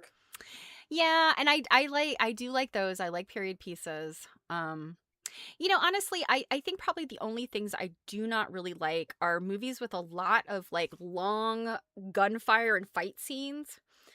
And anything with lots of explosions. Like what's it, Chris is it Chris Columbus? No, Chris Columbus is not who I'm thinking of. Chris he's the guy that did Terminator, or not Terminator, Transformers. Um Michael Bay. Now I've seen the Transformers movies, at least the first two. I don't love his movies because they've got a lot of explosions. And like that's like that's the point. And I don't like that kind of stuff. It starts to like kind of like frazzle my nerves a little bit. But I'll watch anything pretty much if it's got a good plot. I will not watch anything. So LJ just asked if I saw the original Poldark in 1972. No, I didn't even know there was one. Um, I have been tempted though to pick up the books There because was there's an sometimes when older I'm watching Poldark. Poldark where I'll look up how it actually happened in the book. Um, but it's funny, I was actually talking about this with our friend Vanessa yesterday, who made this cake. Um, so my brother will often watch, he likes a lot of action, blowing up, Mm-hmm. war, people Men getting do. hurt. Mm-hmm. Um, and well, the other thing he likes to watch too is he'll watch those like mafia thriller type movies.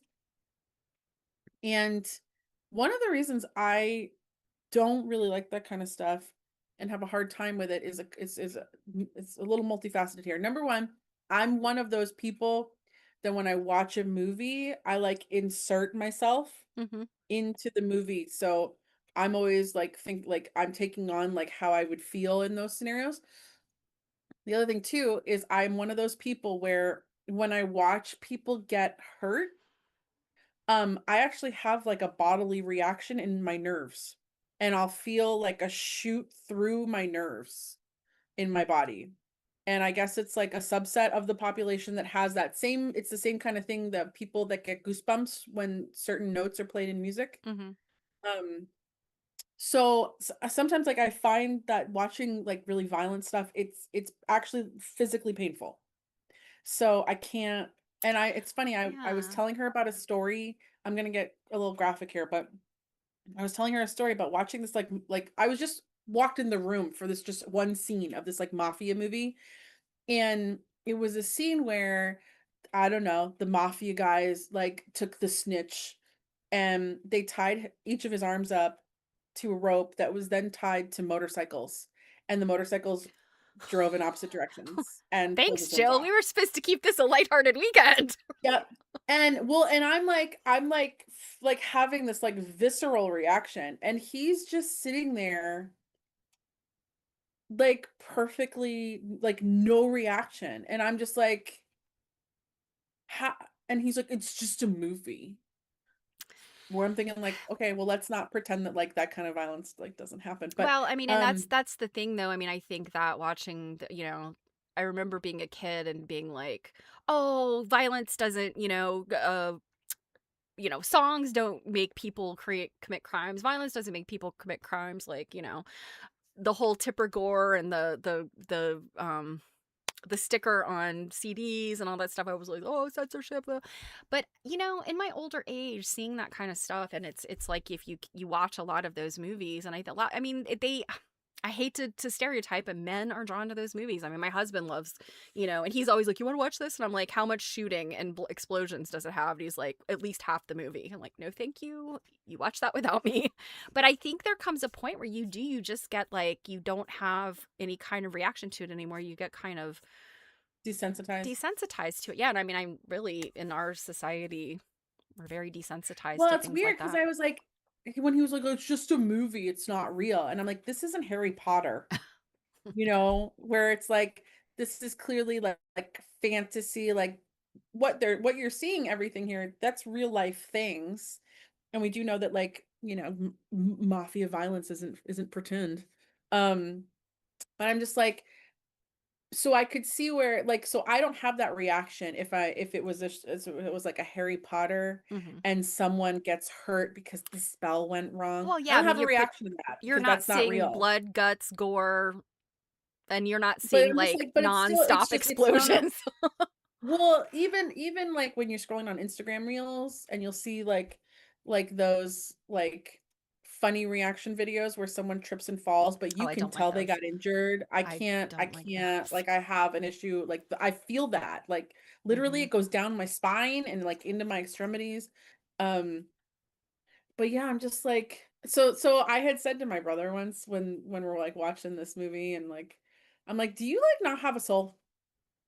Because there's just nothing going on inside there. Like I'm like there, or like when you watch movies like and there's a part that's something like really tragic is happening and you cry. Hmm. I'm like it's because like I've inserted my empathy into the Sure. movie and I'm feeling what they're feeling. Um so it's weird the computer and there's another computer in this room that just did weird things. Uh-oh. Um Janet says she has those too, and just about everybody is mhm. kind of like we all So is agree. this a Yeah. female thing? Well, Like I like mean, just thinking in terms of psychology, I, I think women are less interested in becoming desensitized, and I feel like it. I don't know if it like does it hurt us more. It feels like visceral. Um, yeah. Oh, Anne of Green Gables made I'll take her. Empathy really messes with me. And Robin said empathy really messes with me. Yeah, but on the other hand, I think about stuff I've kind of like powered through. Like I love The Sopranos. Sopranos was one of my favorite series of all time. The Wire also was so good. And you kind of have to like, I mean, some of the violence in there is like in the human depravity is pretty darn bad. Um, but they're so well acted and so well directed, you can kind of get over the hurdle of some of that. Um, so yeah, yeah, and I agree with you, Robin. It's not strictly a female thing, I don't think it's fair to say like it's gendered because certainly there's women that love that stuff and there's men that are just like ooh.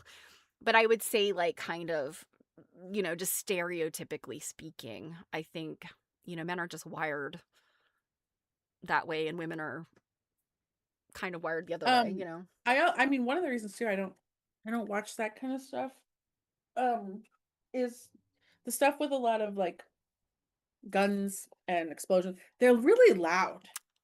Well, and that's why I said like it's not necessarily like I don't love the blood and guts and gore and stuff, but the that constant like gunfire and explosion and explode it like jangles my nerves. Like I'm just like Mm, ooh. It's like an anxiety. And like really really high intrigue movies where you're not like it's the kind of movie where you're not sure it's going to end up well. mhm, you know? mhm. Like the kind of movies that I mean I just feel like growing up like things always ended up okay in the end. Movies today, there's plenty of them that do not end up that way. And I feel like this sense of anxiety as I watch those because I'm just like, oh, what's Mm. next? Oh my God, what's next? Um, yeah, yeah. Yeah, like there's some that I'm like the movie The Patriot with Mel Gibson. Yeah, I remember that. I love that movie. That's been a really long time since I've Even seen that. even though but I probably love it more for Mm. the historical drama Okay, wait aspect. a minute. I was But thinking of the wrong one. That's the historical one with Heath Ledger, right? mhm. Okay, I've seen that. I was thinking of the other one where he's like, is he the president or something, and his kid gets kidnapped? Or no, he's not the president. I don't know his kid. I don't know.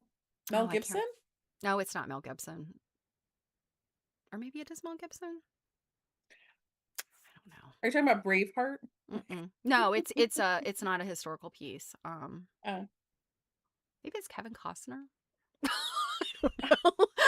All those actors blend together for me after a while. I mean, you've been able to name more than I have, just as we've been sitting here. But the whole reason I brought up Pluribus is just like for those of you that like to sit in front of the TV, and so that could be an interesting A good show one. to watch. Yeah.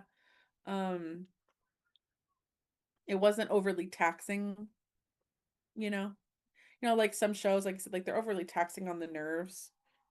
So Yeah. like might have to pay more attention to them or um this show wasn't, and even though there were a couple of parts that were just like ooh, it's not gory, it's not hmm scary, it's not Yeah, there was like it's one of the Alien precursors. That was a like TV the show. movie Alien. Yeah, but this isn't a movie. This was a show that came out recently. Rob and I watched it. And Timothy Oliphant is in it. And he plays a I don't think he's cyborg. I think he's like completely like AI, like he's a robot. Um, but I think I'm trying to think. I don't think there's anybody else like super famous in it. But it's basically like this precursor. And there's a little bit of like kind of gory violence in it, but it was also like not as taxing, and I thought it was kind of a good one to watch. Carrie Russell's other one, The Ambassador. The Intrigue in The Ambassador. We binged that from like Halloween through Thanksgiving, I guess. We kind of we I think there were 3 or 4 seasons of it. That's another one where you're like, "What?" but also not like, it's the right amount of intrigue. Yeah, there was one my brother had me watching with him. I don't remember the name of it, but I think it's on the newer side. You might look it up. It's Keira Knightley, and it's like a spy Yeah, drama. I think I saw something like that. And it was one of those like I don't necessarily think it's fantastic, and it's probably not something I'd go and watch on my own, but it was one of those like I'd seen enough of it that I'm like, okay, what happens? Um I mean, of course, there's an awful lot of violence in that, but not necessarily like, Black Doves. Was it Black Doves? sure. I think so. I Yeah. really It's that don't it remember the says this name. is the let's see season 2 2026. Yeah. I think this is what it is. Yeah, it's not like Keira Knightley's known for doing a lot of like spy, Right. Yeah. like, you know, violence type movies. I would take her in Pride and Prejudice any day over anything else. Like, Yeah, and I always when I think of Keira Knightley, I think of either Bent It Like Beckham or Love Actually. Is what I think of for oh my her. God. I think of Pride and Prejudice or Pirates of the Caribbean. She's been in a lot of nope, movies. she has. No, The Duchess. Oh, okay. She's really, have you ever seen The Duchess? That's I a good haven't. movie. So a lot of these things end up on my watch list. And for whatever reason, like I'm either not in the mood or I just never get around to watching them. Yeah, that one's also got where, yeah, in The Duchess, she is the oh my God. I'm having a brain fart. It's also Kevin Costner. Oh, she's the Duchess of Devonshire. Was Okay. a big influential fashion figure. Oh, I see. Okay. Um, yeah, it's all based on a true story and Hmm. everything like that, and she's very good. I really like her in period pieces. Yeah, I think she is good. Jana brought up The Pit. I keep seeing commercials for that. Noah I Wiley don't is think in I've seen that. commercials for that. It's like it happens in a hospital, right? And I think is it on Netflix, I think? Um, yeah, I keep seeing that and I've heard it's very good, and it's Noah Wiley. So it's like Noah Wiley back in like a medical drama, he was in Mhm. ER. So back in a medical drama as like, he was the resident, I think. He was a resident in or medical student in ER.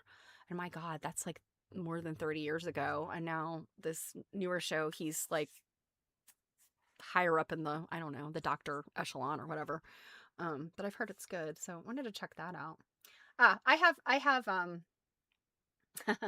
have a story for you guys about Jaws. I don't know if I've ever told it before. Colin Firth. Yes, Colin Firth is the reason why one likes Pride and Prejudice.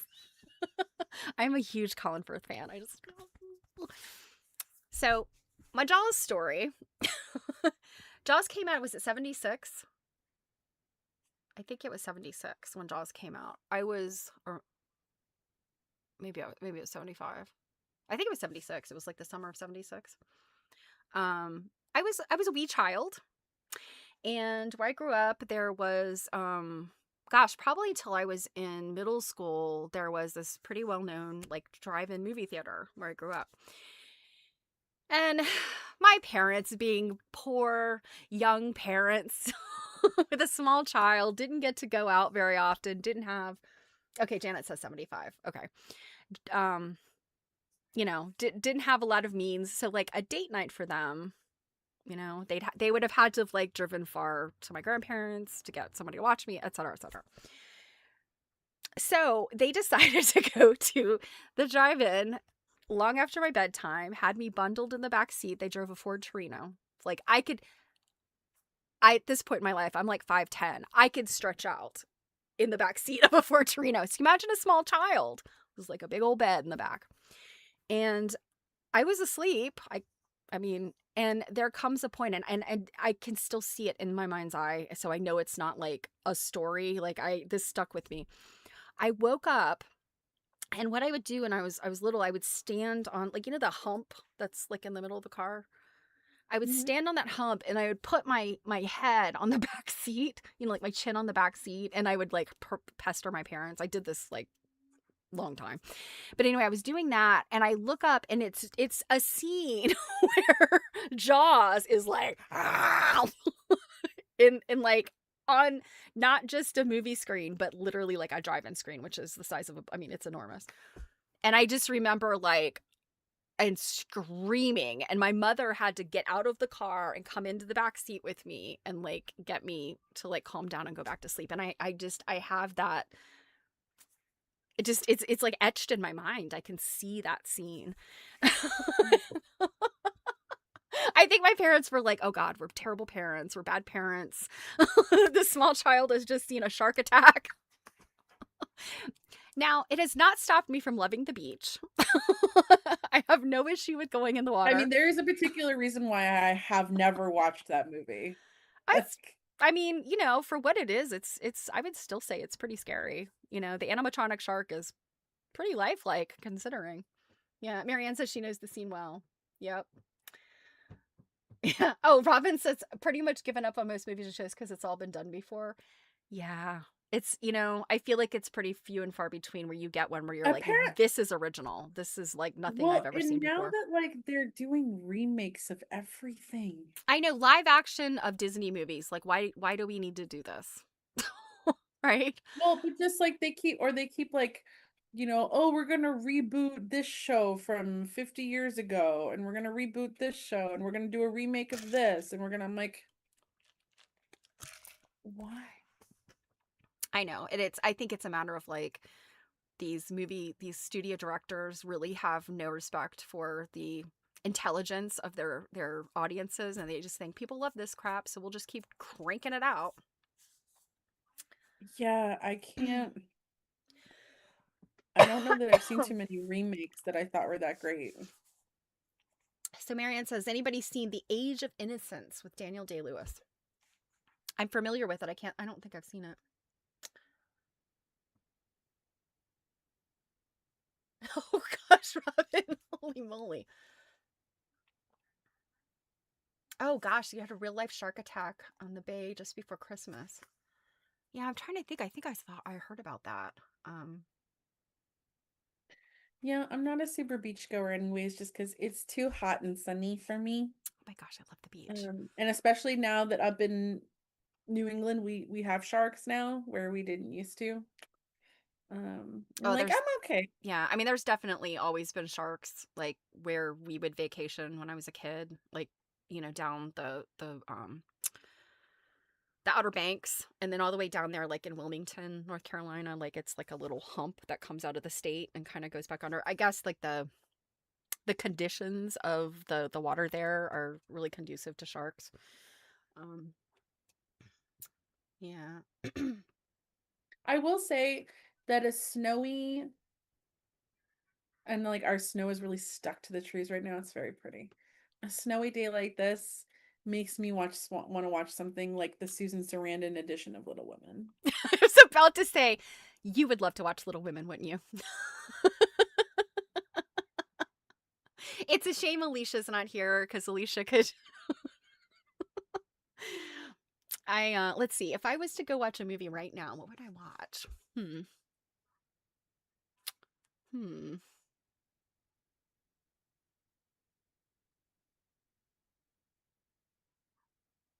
I think, on a day like today, um, and especially the fact my husband's not home, my son is home, my husband's not home. I don't like to watch scary stuff when my husband's not around because no, my son is in and out, and I just, even when he's here, I don't see much of him. So like, there's just not a presence. I feel like I'm alone even when he's here. I get so scared of stuff like when I'm alone. So nothing scary, nothing true crime. With my husband gone, I haven't been able to engage in true crime. I can do some true crime when I'm alone. I can't watch I can't watch scary like ghost stuff or zombie stuff Mm-mm. when I'm alone. Nothing scary monstery. Like I'll sit there and I'm like, okay, I know that there are bushes in front of this window and there is no way there's somebody behind them like peering in the window at me, but it just feels like I'm being watched and I'm like, oh, I'm gonna shut the drapes. It's so funny. I didn't grow up in like this like super duper drape closing household at night.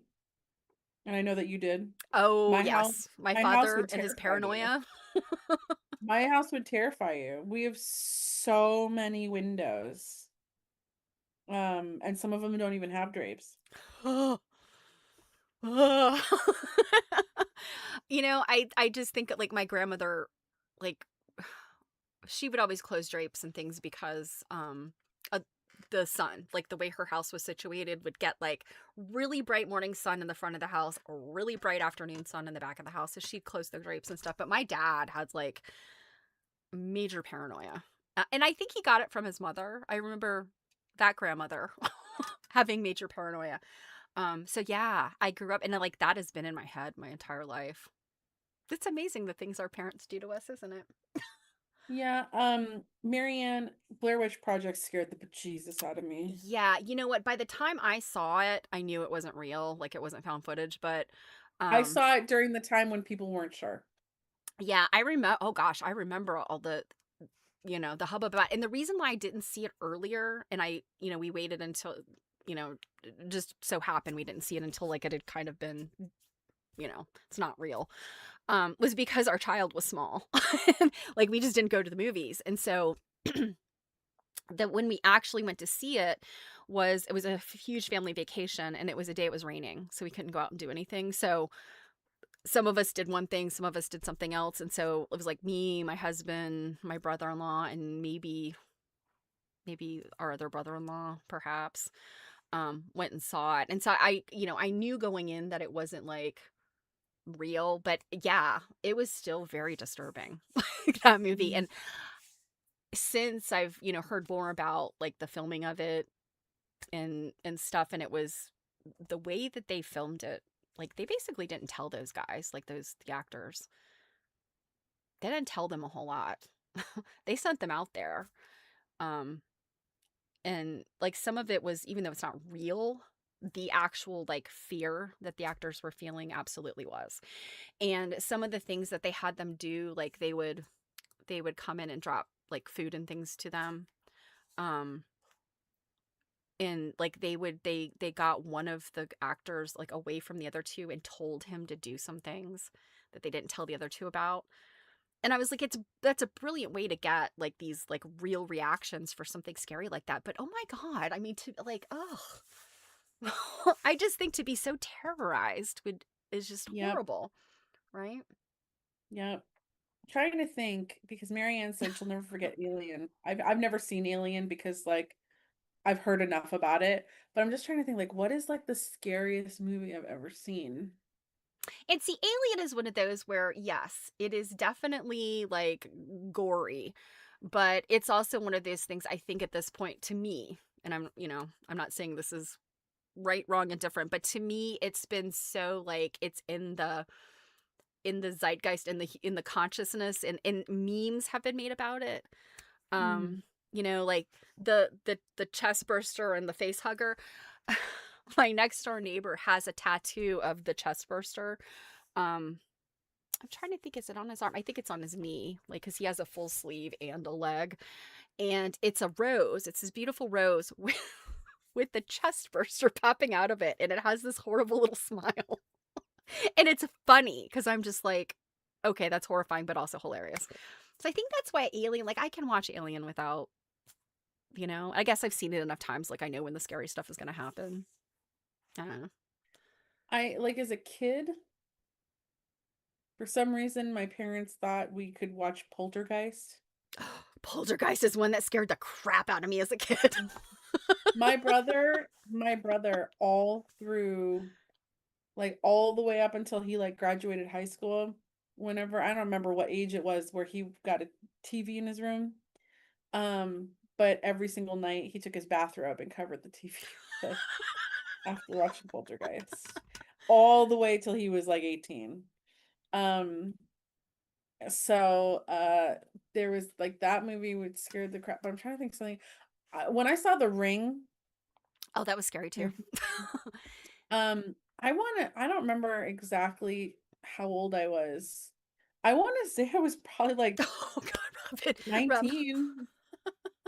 She said the chest burster sent me over the edge. It reminded me of the skeleton of a chicken. I never cut a chicken up after that. Yes, it does. It looks like it looks like the turkey neck, like with a little face on it.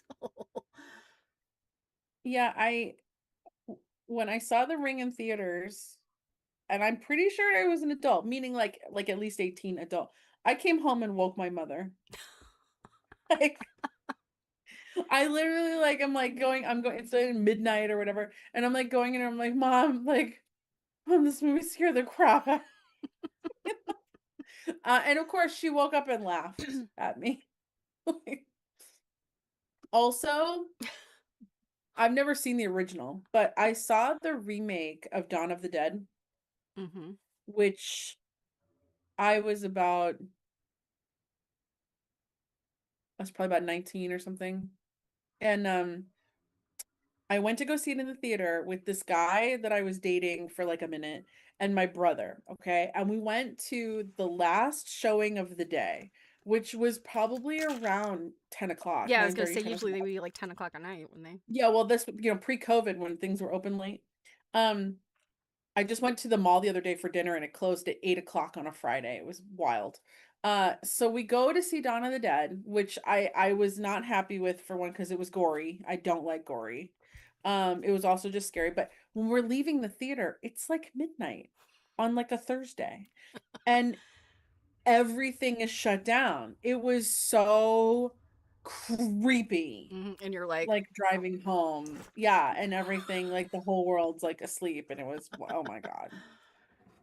yeah. I think I've seen the original Night of the Living Dead. I don't think I've seen Dawn of the Dead, but So interesting, whatever curves and turns our conversation here will take, huh? I know any minute now. My tummy's starting to get rumbly, so we're gonna switch to chicken sandwiches, you guys. What kind of chicken sandwich are you going to have today? It's probably not gonna be a chicken sandwich because not only do I have no transportation, I do have chicken that I was gonna cook tonight, but it'll be like chicken and couscous or something like that. It's not an actual sandwich. Um, yeah. Um, Thumbs down. I think that you should order Uber Eats or whatever. Hmm. Yeah. I was gonna say, LJ had mentioned a few years ago reading Dracula in broad daylight because it had her spooked. My son loves Dracula and Frankenstein, like those original, um, the books. And yeah, I thought that was interesting because I always thought of those just as being like, oh, those were written a long time ago, like whatever. I've never actually read them, but he was like, yeah, these are scary. Like, and he loves that. He lives for that. I've never read a scary book. You didn't read any of the Stephen King stuff when you were little? Because when I was, No, because remember, well, when I was little, I mean, well, I mean, my like parents probably middle wouldn't have let school, me read like any of that. I read that stuff in Um, middle school. um, I didn't get into fiction until after grad school. Oh, okay. Like I did not enjoy fiction much at all Yeah, until so after when I grad. was in middle school, and I bet Druid can probably understand this. So all of the Stephen King stuff was so popular to read, and Pet Cemetery. I'm trying to think what else was. I mean, Carrie. I think had Carrie was already out. Firestarter. I remember reading Pet Cemetery and being like, "Oh God, this is scary." Um, the other thing we all read was Flowers in the Attic. Like, is it VC Andrews? Do you know what I'm talking about? No. You guys surely know Flowers in the Attic. I would say probably most of you might know what it is if you've read those kinds of. So Flowers in the Attic is about these four children that are basically imprisoned by their grandmother. I can't remember what it was that their mother did, but it's a set of like younger children, I think, that are twins, a boy and a girl that are twins, and then an older boy and girl. And the grandmother is poisoning them, slowly poisoning them with, I think, small amounts of arsenic. And then it gets into incest. So I'll just leave it at that. But I mean, oh my gosh, those books were so like controversial, but all of our moms had it, like at least the first one, and we all, yeah. Oh, Goosebumps.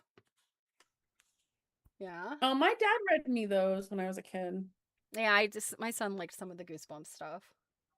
I didn't find those very scary. Oh, okay, Druid. Yeah.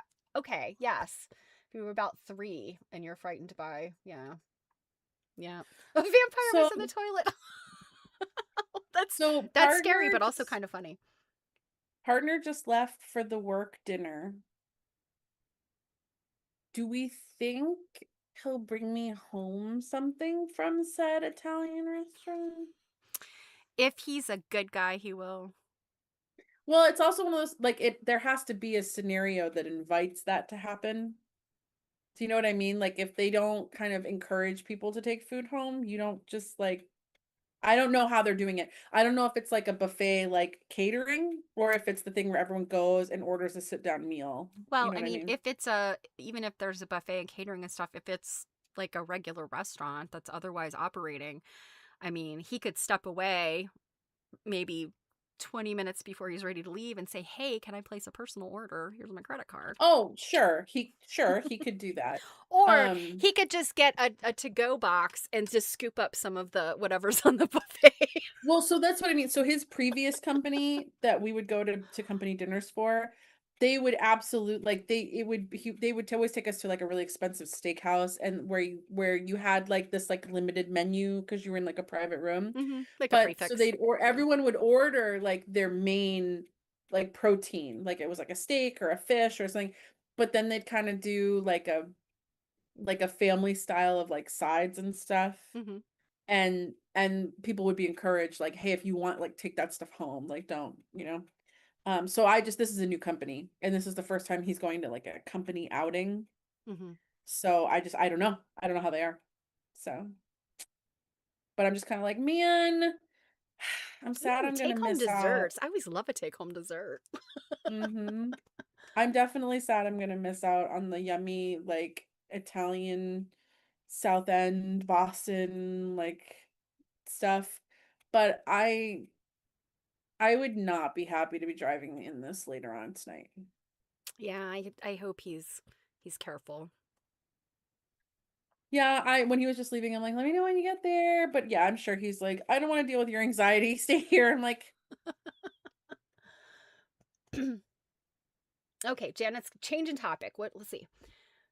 Anyone who has Alexa, what do you think of the new voice? I want my old Alexa back, but I guess this isn't an option any longer.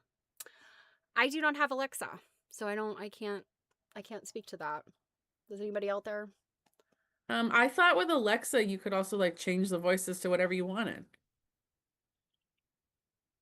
Um, I mean, your household is your own. You do what you want. I don't have Alexa because that stuff freaks me out. Me a little bit too. Um, like I mean, I my don't like phone's the already listening, so. mm-hmm. And I'm also afraid of like accidentally like ordering a whole bunch of stuff. Yeah, I'm not a fan of Alexa type devices. Like I said, like Stephanie just said, my phone's already listening to me enough. I'm also not a fan of indoor cameras. The only caveat to that would be like if you had an infant, like I Does could see having Alexa a have a camera in there camera, where or are you you just saying like you're no, just but often you can tie all those things into each mm, other. okay, yeah. But I'm not a fan of in the house cameras. You often wonder about the people that have the in-house. I mean, I can understand, I guess, if you have like, in-home childcare and you are kind of paranoid about that and you want to, watch and make sure. But I Hmm. often wonder, people that have got cameras in like every part of their house. I'm all about outdoors because, well, Yeah, I we can know see I'm outdoor. paranoid. Yeah, I can understand outdoor cameras. But yeah, Um, let's see. Janet says they are using younger ones, snarky boys and girls. We use it for a timer, reminder, turn on a light or two. We only have outside cameras, and she does announce the ring people at the door. Yeah. Robin has not noticed a voice change. I wonder if are they rolling out maybe like not all users have the same. Um Druid has Siri because she has an Apple phone. Yeah, that's the thing, like even knowing we know our phones are listening to us, like, stop trying to gaslight us and make us think they're not. Um but I've never turned on like the Hey Google or I mean, I've always had Android phones, but my son uses it all the time. He uses Hey Google all the time. And sometimes I think to myself like, oh, it's probably be easier to voice some of these things instead of like having to find them, you know, just to say, hey Google, put this, turn a timer on, or hey Google, whatever. mhm. Um yeah, I have a couple friends that I guess they use Siri for texting, you know. Um I just I I use Siri in my car, to to make phone hands-free calls. stuff. Yeah. I don't have a choice. If I want to make a call from like while I'm driving, I have to use it. It won't let me. Won't let you push buttons. Yeah, it won't let me do anything. And I'm not even super crazy about that. Like I'm not my issue with things like an Alexa or indoor cameras or those things can be hacked. And having a partner that's a network engineer, he's just like, "Nuh-uh. Mm-mm." Like, um Druid. So, oh my God, funny story. Druid having a British voice for Siri. So, do you guys remember when GPSs really became like standard, but those standalone ones like I Garmin's had a and Garmin, yeah. yeah. I would So, I you know loved how you could I love the Australian people. I'd always pick them. right, so you could change the voices on them, right? Mhm. So my mom, she was like, it'd be so funny. She's like, get a friend into your car that's not from around here, visiting or something.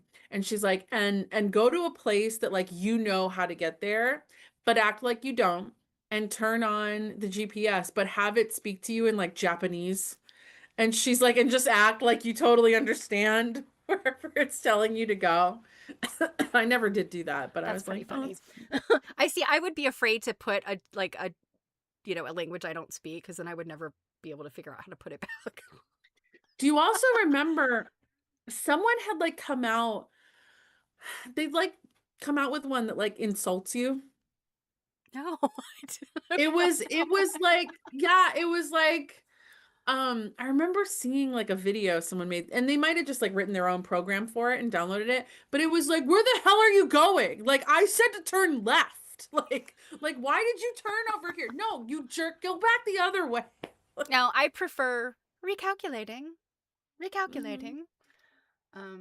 Robin says her sons have cameras in their houses. One because his wife has pots and to help with the kids. Yeah, I mean, I guess if you have concerns, like when you're not home, like about something specific happening, I think I understand that. Um, I just wonder about people that like don't have kids or don't have disabled family members. And it's like, what exactly are you recording inside your house for? Like, what? To be honest, I mean, I'm not, to be honest with you, even if I had kids, I could see infants Mm-hmm. because we had like those like small cameras. But I've heard one too many stories about cameras getting hacked in households with kids for that reason. And it really kind of creeps me out. Druid said that her car's not new enough to have all that jazz. Old Subaru Club here. Druid, I am so on board with you. You can ask Stephanie. I was very upset when I had to go and get a new car. I had a 2014 Subaru Legacy and I was pissed because I'm like, I don't want all this crap in the car. Like, I don't need like the screen now. Like when because my older one still had a backup camera. I am all for those. Like standard, absolutely best invention. But like I the screen's so massive on this new Subaru. Like the heater is not dials anymore. Like I have to like go on this computer. Like it's not I can't turn it on without looking at it now. Right. Which is like, You've lost all the isn't that tactile. a problem? I think Yeah, so. like You've the dials lost you all just the know. tactile stuff. Yeah. Like Yeah, you so can't like I just knowing where it is. Yeah. well, and also, I don't have anywhere to put anything anymore. My old Subaru had a couple of like cubbies in that, the front Mm-hmm. console there. Like the new Subaru doesn't have like any of that crap. I'm like, there's nowhere to put anything. For all And your we're women, screens we and have your things. yeah. Um, Robin says they have serious protections in place, so they're difficult to hack. Yeah. Robin, I'm sorry, they're not. They're not difficult to hack. Well, my mom has a new vehicle. She totaled her car. I guess it's been a year and a half now ago, but um she does have a new like lots of bells and whistles and she's just figuring out some of it. I'm like, how long you've had this vehicle for like what, 15, 18 months, something like that. But yeah, it kind of like when I have to drive the car, it kind of stresses me out a little bit because you have this giant screen and like I have to like I can't change anything unless I'm, pulled over or at a stoplight or, before I even like pull away from someplace. You have to get everything because you can't Yeah, there's not that tactile, like you can touch things and figure out where they are. yeah, like have like the muscle memory of like, okay, three knobs on the heat turn Hmm. is the defrost. Right. And like I often sometimes I have to like search, like I literally have to like push this button that then like gives me all the options for the heat. And then I have to literally be like, oh yeah, that one looks good. Like I was like, Yeah, I don't I like that. I well, like in the cars. I like computers, cars that we could fix ourselves. Not that I've ever yeah, fixed I'm a like car, but the computer's not even great. I'll be like, there are a number of times where I'm like pushing things like four times and like it's not doing. I'm like, this is it's not good. Like it's just not good. I don't want it. I don't need it. It's more stuff to break. Um, Not to mention, I saw someone, it might have been LJ mentioning that like you need subscriptions with your cars now. Like, luckily, the only subscription I have with my car is Siri. I'm sorry, not Siri, Sirius Sirius XM. Radio. Yeah, my XM. mom has that. Um, because excuse me, when I first got the car, it came with like a 3-month trial. Hmm. And I love it. I just love it too much because now I don't have to find new radio stations when I'm traveling through states Yeah. where that was just always so obnoxious to It have to find new radio There's a stations. Dateline channel. We listened to like true crime I when listen Sunday to and the I were Dateline channel traveling. whenever I'm driving my mom's car. Yeah, so and because cars don't come with CD players now. So it used to be that when I was traveling cross country, I would just make sure that I would have a stack of CDs where I like the entire CD and I would just cycle through those so I don't have to change things. But there's no CD player anymore.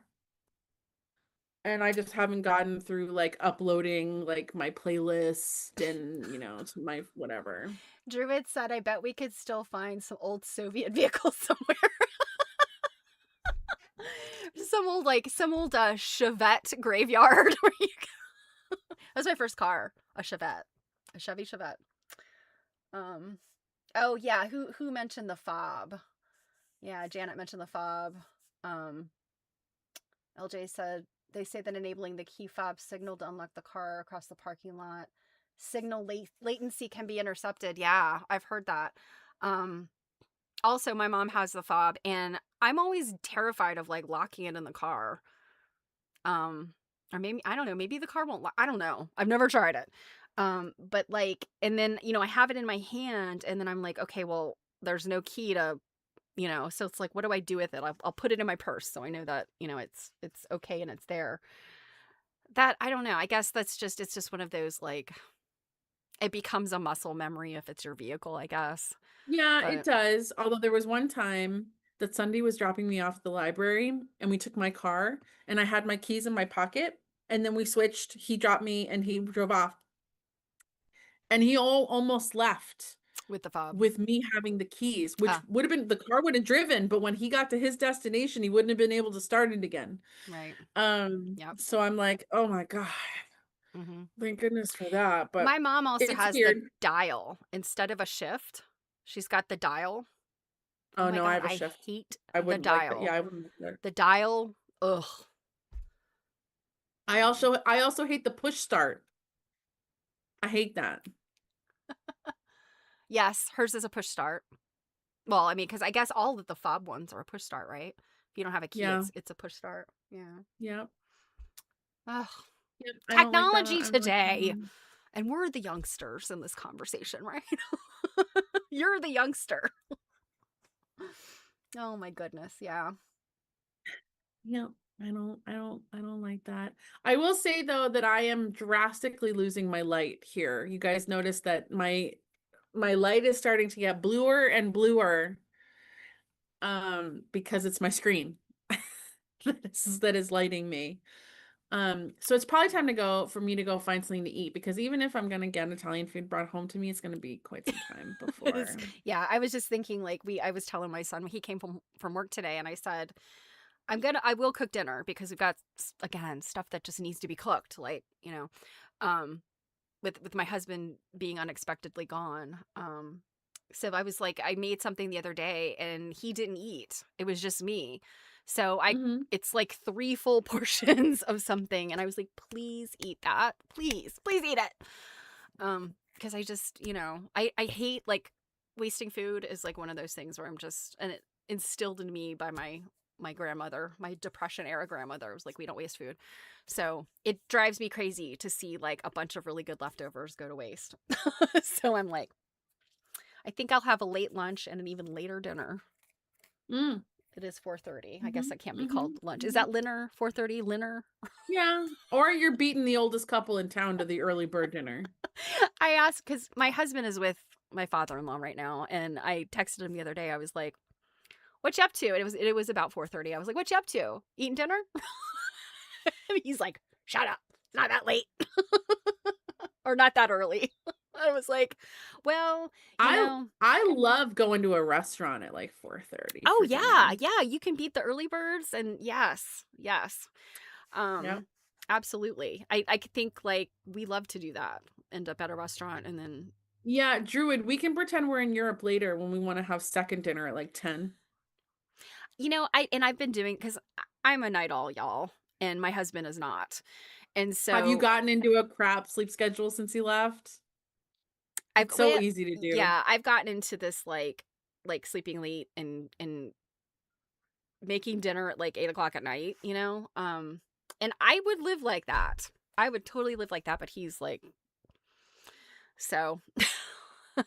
Well, is he just like that, or does he have to be like that because of his Well, job? he has to be like that because of work, but I think he's kind of always been a little bit of like an early riser kind of person. I think he's just always kind of had that baked in. Whereas I am not. You know, when when I was working hourly jobs, I loved the later shift because, you know, if you start at 10 a.m., you get to sleep in. But if you have like a 2 p.m. to midnight or whatever, you end up like a few hours in the daytime to get some things done. And then See, I don't operate well that way. I don't wanna get up early, but I like to start my day with work. I'm a middle of the If day I kind of person. if I have a, like, do things before work, I'm just always tired by the time it's time to go to work. So I even though I hated it when I used to have to get up at, like, 5 AM to go to work for 6, I would then have the rest of my day. I had a 5 a.m. start time for a while. I had to get up at luckily it was close to home. I would get up at like 4:20, 4:30. Um, and That's really ridiculous. having taken a shower the night before, and then get on the road. But oh, that was so rough. I only did that for it was a little less than a year. And then when I was on I did my 5 AM for a number of years, and I went to work every single day with a sour stomach because my body hated getting up at that hour. yeah, same like and I when I was in college, it was probably only about 5 or 6 months that I did it, but I worked an overnight shift. And oh my gosh, I was messed up. I would work and then I'd come home and go to sleep and so it would be morning. But then like by noon, I wanted to be awake. Like my body was just like, get Mm. up. And I was also going to school. That didn't help. But yeah. Um yeah, Robin, you don't like eating late because you go to bed around 8:30. Yeah. Um I get that too. Yeah, like I don't like to eat too close to the time that yeah, too close to the time that I'm gonna retire because Especially once you get to the point where, like, acid reflux is a problem. yeah. Marianne said when I worked until midnight, dinner was 1:30 a.m. Yeah, when you work like the third shift or overnight, you like things are weird. You're doing stuff at weird times. Yeah. Mhm. Well, on that note, I would like to go find myself some foods. I think I'm going to have a dinner, a dinner leftover, and we'll see if I will cook, but I might not even have it. It might all go in the refrigerator. Hey, you're meal prepping. Exactly. Yes. Mhm, Exactly. mhm, Yeah. mhm. 2 Yep. a.m. to 2 10 AM to a.m. 10, girlfriend. Woman after my own heart. Mhm. That is definitely like my that's kind of my schedule there, I guess. Mhm. Well, guys, I Mm. hope that this has been fun. Just get together and yap about crazy, silly. This was Exactly, pro Robin. Do any of us actually get any sewing done, except for the people that are lurking? Our lurkers probably get lots of sewing done. You see, I had my little sewing project that I haven't touched. So, oh my God, that reminds me. Wait, before we go real quick, I have to tell you guys a story. The other day, after leaving the museum, I had my first like scenario of being recognized in public I totally forgot about that. by someone that I didn't already know, for like from a lurker. It was crazy. So Stephanie, um, I think your last name began with a J. I won't say the whole thing, but Stephanie, if you're lurking, it was so nice to meet you the other day. It was really cool, you guys. And it actually came at like a really good time because I had had a really rough couple of weeks from some other drama and was really just dragging.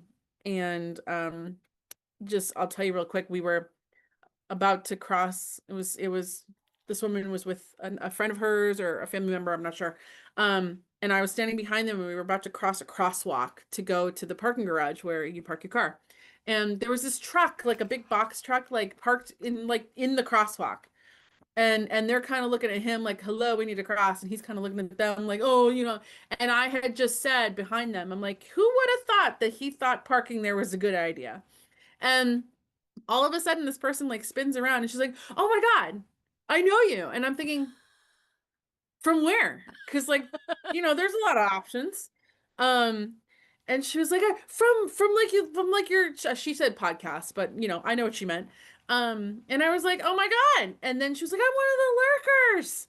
And I was like, that's so cool. And then I continued walking with them to the parking garage. And then of course her friend is like, what's this thing? So I was like, wow, that felt nice. That's like, yeah, that's exciting. I've been recognized one time out in the wild, and it was a very long time ago, and it's a little disconcerting. You're like, huh? But it's pretty cool. Yeah, well, she was like, I realized after you said the thing about the guy parking, she was like, I realized I recognized that voice. And then it's like she turned around and was like, oh my God, and I recognize this person. And I had just finished working at the library and I was just like, And thanks. the universe put that dumb truck driver in front of y'all so that you could meet each other. And also you needed a little punch up because I know that had been a rough time for you. Mm-hmm. So, yeah. Mm-hmm. Yeah, that was Well, cool. on that note, we're going to go have some dinner. So great to hang out with you guys. Um yeah, we'll see ya. I'll see you Monday if you hang out with me on my stream, and of course we'll see you on Tuesday night. We got to Mm-hmm. catch up on Mauve. Mm-hmm. So Mm-hmm. don't forget, if you don't have it yet and you want to get it, get it. It's a good book. Mm-hmm. All right. Well, yeah, everybody have a wonderful rest of your weekend. Have a warm night. Well, Janet doesn't need to have a warm night because it's beautiful where she is, but for the rest of us, stay warm, Mm-hmm. drink a warm drink. Fingers crossed the snow doesn't cause any chaos or whatever. Here's hoping. Yeah. Bye, guys. Mwah! Bye.